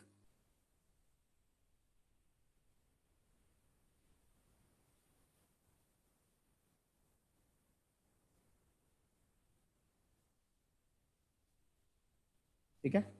इसका आपने फूरियर ट्रांसफॉर्म किया तो आएगा जी ऑफ ओमेगा। अब यहां पे क्या बताया गया? यहां पे बताया गया जी ऑफ ओमेगा का मॉडुलस जहां पे नॉन जीरो होगा। सपोज जो भी जी ऑफ ओमेगा आया है उसका मॉडुलस नॉन जीरो है at omega 1, omega 2, omega 3 and so on. यहां पे मैंने क्या बोला था? जिस फ्रीक्वेंसी पे मॉडुलस नॉन जीरो होगा वही फ्रीक्वेंसी कंपोनेंट्स होंगे। तो सपोज जी ऑफ ओमेगा का मॉडुलस है वो इन फ्रीक्वेंसीज पे नॉन जीरो है, तो इन्हीं फ्रीक्वेंसीज का जो सेट है इसको हम क्या बोलेंगे? Frequency component. Omega 1, omega 2, omega 3। ये सेम इंफॉर्मेशन हमें फूरियर सीरीज से पता चला था। तो फूरियर सीरीज से भी हमें फंक्शन के फ्रीक्वेंसी कंपोनेंट्स के बारे में इंफॉर्मेशन मिलता है और फूरियर ट्रांसफॉर्म में भी हमें फंक्शन के फ्रीक्वेंसी कंपोनेंट्स के बारे में इंफॉर्मेशन मिलता है। दोनों में ये सेम इंफॉर्मेशन पता चलता है। फूरियर सीरीज से भी फ्रीक्वेंसी कंपोनेंट्स के बारे में इंफॉर्मेशन पता चलेगा और फूरियर ट्रांसफॉर्म में भी फ्रीक्वेंसी कंपोनेंट के बारे में। डिफरेंस सिर्फ क्या है? फूरियर सीरीज में हम पीरियोडिक फंक्शन की बात करते हैं, पीरियोडिक फंक्शन के फ्रीक्वेंसी कंपोनेंट, और फूरियर ट्रांसफॉर्म में हम नॉन पीरियोडिक फंक्शन के फ्रीक्वेंसी कंपोनेंट की बात करते हैं। ठीक है, जैसे मैंने कुछ देर पहले बताया था पीरियोडिक फंक्शन का फूरियर सीरीज और फूरियर ट्रांसफॉर्म दोनों पॉसिबल है। अगर आप पीरियोडिक फंक्शन का फूरियर सीरीज करते हैं, फूरियर सीरीज एक्सपेंशन, जो फ्रीक्वेंसी कंपोनेंट्स मिलेंगे फूरियर ट्रांसफॉर्म से भी सेम फ्रीक्वेंसी कंपोनेंट मिलते हैं। रिपीटिंग, पीरियोडिक फंक्शन के लिए फूरियर सीरीज और फूरियर ट्रांसफॉर्म दोनों पॉसिबल है। पीरियोडिक फंक्शन के लिए फूरियर सीरीज से फ्रीक्वेंसी कंपोनेंट के बारे में जो इंफॉर्मेशन पता चलता है फूरियर ट्रांसफॉर्म से भी फ्रीक्वेंसी कंपोनेंट के बारे में सेम इंफॉर्मेशन, मतलब यहां पे जो फ्रीक्वेंसी कंपोनेंट्स आएंगे यहां पे वही फ्रीक्वेंसी कंपोनेंट्स आएंगे अगर हम पीरियोडिक फंक्शन की बात करते हैं। पीरियोडिक फंक्शन के लिए फ्रीक्वेंसी कंपोनेंट सेम आएंगे, आप फूरियर सीरीज एक्सपेंशन करो या फूरियर ट्रांसफॉर्म करो। ठीक है, डिफरेंस कब आता है? जब हम नॉन पीरियोडिक की बात करते हैं। नॉन पीरियोडिक में सिर्फ हम फूरियर ट्रांसफॉर्म ही कैलकुलेट कर सकते हैं। पीरियोडिक फंक्शन के लिए आप कुछ भी कैलकुलेट करो, Fourier series, Fourier transform, same frequency components आएंगे, सेम फ्रीक्वेंसी कंपोनेंट। ओके,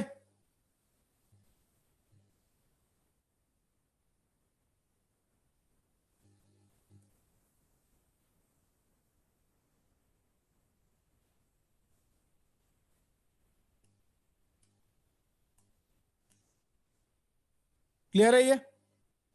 तो ये दो इंटरप्रिटेशंस हैं of Fourier transform. First interpretation में क्या था? पोजीशन स्पेस से मोमेंटम स्पेस में जाने के लिए फूरियर ट्रांसफॉर्म का हेल्प लेते हैं और टाइम डोमेन से फ्रीक्वेंसी डोमेन में जाने के लिए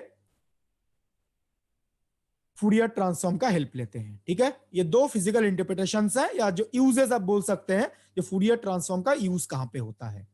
और हमने ब्रीफली डिस्कस किया फूरियर ट्रांसफॉर्म से क्या इंफॉर्मेशन पता चलता है। ठीक है, तो आज का लेक्चर यहीं पे खत्म करते हैं। आप लोगों को डीपीपी शीट भेज दिया गया है, तो उसके क्वेश्चंस ट्राई कीजिएगा। किसी को कोई डाउट है तो प्लीज आस्क, अनम्यूट करके पूछ सकता है।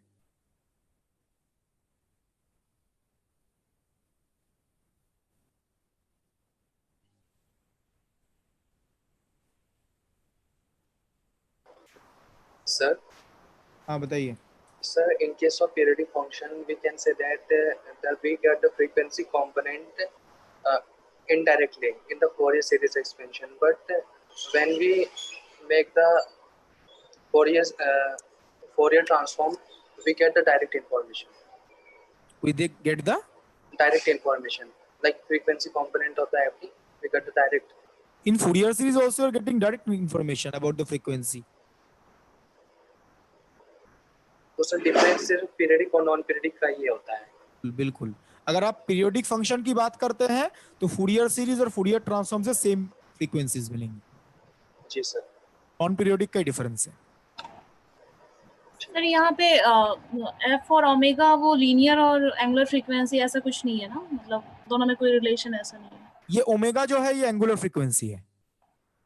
यहाँ पे जो ओमेगा मैं लिख रहा हूँ एंगुलर फ्रीक्वेंसी है। तो omega equal to 2 pi f होगा। 2 pi f, right, 2 pi nu. Okay sir.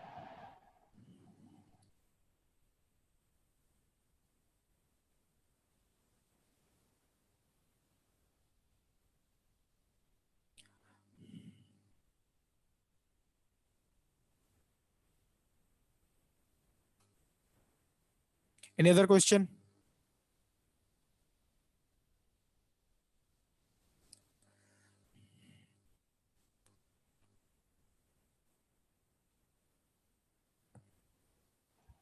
Sir एक क्वेश्चन था, बताइए। ये जैसे हम लोग अभी जो कि पोजीशन स्पेस से मोमेंटम स्पेस में जाने के लिए फूरियर ट्रांसफॉर्म का यूज कर सकते हैं, तो ऐसा मतलब कहना सही होगा कि नहीं पता नहीं कि जैसे पोजीशन एंड मोमेंटम दोनों कैनोनिकली कंजुगेट मतलब वैसा वेरिएबल्स है ना, उसी तरह से दूसरे भी हैं जो कैनोनिकल कंजुगेट्स, उसमें भी वैसा ही यूज किया जा सकता है क्या फूरियर ट्रांसफॉर्म का? फूरियर ट्रांसफॉर्म से नॉर्मली हम कैनोनिकली कॉन्जुगेट वेरिएबल को ही रिलेट करते हैं always. Position, momentum, time, energy, ये जो हम टाइम फ्रीक्वेंसी की बात कर रहे हैं तो फ्रीक्वेंसी रिलेटेड है, एनर्जी से E equal to h nu. ठीक है, तो पोजीशन, मोमेंटम, टाइम फ्रीक्वेंसी को आप टाइम एनर्जी भी बोल सकते हैं। ठीक है, time energy, angular position, angular momentum. हाँ, वो मतलब हम लोग उसमें भी अगर फूरियर ट्रांसफॉर्म करें तो दूसरे वाले स्पेस में जा सकते हैं ना, दूसरे बिल्कुल दूसरे सेम। Okay sir.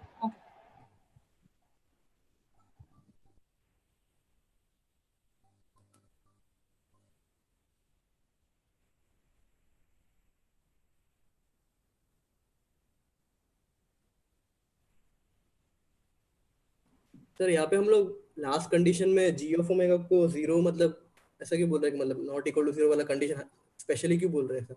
मतलब वो तो केस होगा ही ना वैसे। नहीं, कुछ केसेस, कुछ नोड्स भी तो आ सकते हैं फंक्शन में। ओके, फंक्शन में नोड्स भी तो आ सकता है ना, फंक्शन ऑलवेज नॉन जीरो का जरूरी थोड़ी ना है, नोड्स भी आ सकता है। ओके, तो वो केसेस में ऐसा हम लोग कन्वर्ट नहीं कर सकते क्योंकि नहीं, अगर नोड्स आता है तो वो फ्रीक्वेंसी उसमें प्रेजेंट नहीं होगा, ये बोलेंगे। Okay okay okay okay. जैसे क्वांटम में से नोड्स का मतलब क्या बोलते हैं, उस पॉइंट पे उस पॉइंट के अबाउट पार्टिकल मिलने का प्रोबेबिलिटी 0 है। यहाँ पे नोड्स का मतलब होगा वो फ्रीक्वेंसी फंक्शन के अंदर प्रेजेंट नहीं है। ओके। Hello sir. हाँ बताइए। सर ये जो नॉन साइनोसॉइडल पीरियोडिक फंक्शन होते हैं, इसका मतलब होता है कि उसमें साइन और कोसाइन दोनों ही टर्म्स है ना? नहीं, नॉन साइनोसॉइडल का मतलब है साइन कोसाइन का जो नेचर है वो नेचर फॉलो नहीं होगा। साइन कोसाइन का जैसे ऑसिलेटरी बिहेवियर होता है ना, यस सर। वो बिहेवियर नहीं होगा। जैसे स्क्वायर वेव में साइन कोसाइन जैसा दिखता नहीं है ना। सर पर उसमें भी एक्सपोनेंशियल की टर्म होती है, तो उसको हम साइन कोसाइन में कन्वर्ट करके लिख सकते हैं। किसके अंदर एक्सपोनेंशियल होता है? सर वो जो आपने लास्ट स्लाइड्स कर रहे हैं एक बार, जहाँ पे नॉन साइनोसॉइडल पीरियोडिक फंक्शन लिखा है,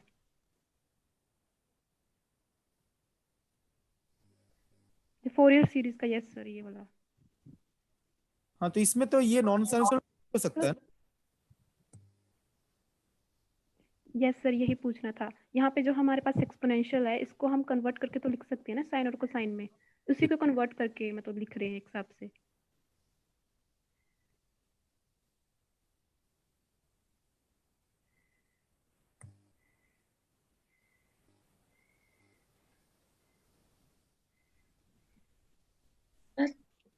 हाँ बताइए। सर जो आपने ये बताया, जो रियल इवन फंक्शन होंगे उनमें हम जैसे कोई क्वेश्चन सोल्व करें, उसमें अगर दो टर्म बनती है, उसमें फर्स्ट डेफिनेशन यूज करें या सेकंड यूज करें, कोई फर्क नहीं पड़ेगा। लेकिन अगर जब हमारे इवन फंक्शन ना हो के ओड फंक्शन हो, जैसे प्लेन वेव या कोई अदर फंक्शन है, तो उसमें अगर जैसे ये दो टर्म बनी थी हमारे, जैसे लोरेंजियन फंक्शन बना था, उसमें तो के की वैल्यू -√2 और +√2 करके एडजस्ट करके हम कोई भी डेफिनेशन यूज कर सकते थे। पर अगर कोई और होगा तो उसमें यूज, अगर दोनों अलग अलग डेफिनेशन यूज करेंगे तो वो सेम आएगा या नहीं आएगा सर? डिफरेंट रिजल्ट आएगा, प्लस यस माइनस का डिफरेंस आएगा। यस सर, मींस अगर रियल नहीं है, इवन इवन फंक्शन नहीं है, तो हम एक ही डेफिनेशन यूज करेंगे उसके जितने भी टर्म्स बने, अगर अगर किसी फंक्शन में। Okay sir. सर अभी जो एक स्टूडेंट ने पूछा था वैसा ही सवाल मेरे को सुना ही नहीं दिया, लेकिन जो साइनोसॉइडल की बात कर रहे थे, मतलब सर यहाँ पे साइनोसॉइडल भी पॉसिबल है ना एफटी? ये फूरियर सीरीज में? हाँ सर, क्योंकि यहाँ पे हम लोग उसको उसी टर्म्स में भी लिख सकते हैं, मतलब नहीं, अगर एफटी आपका साइनसॉइडल ही है तो ये लिखने का क्या मतलब। हाँ, हो नहीं रहेगा, लेकिन वो इंक्लूडेड तो रहेगा ना, मतलब उसके अंदर भी आ सकता है सर। सकता है बिल्कुल। ओके अभी तो हम एक्सपोनेंशियल में लिखते ही हैं। ओके।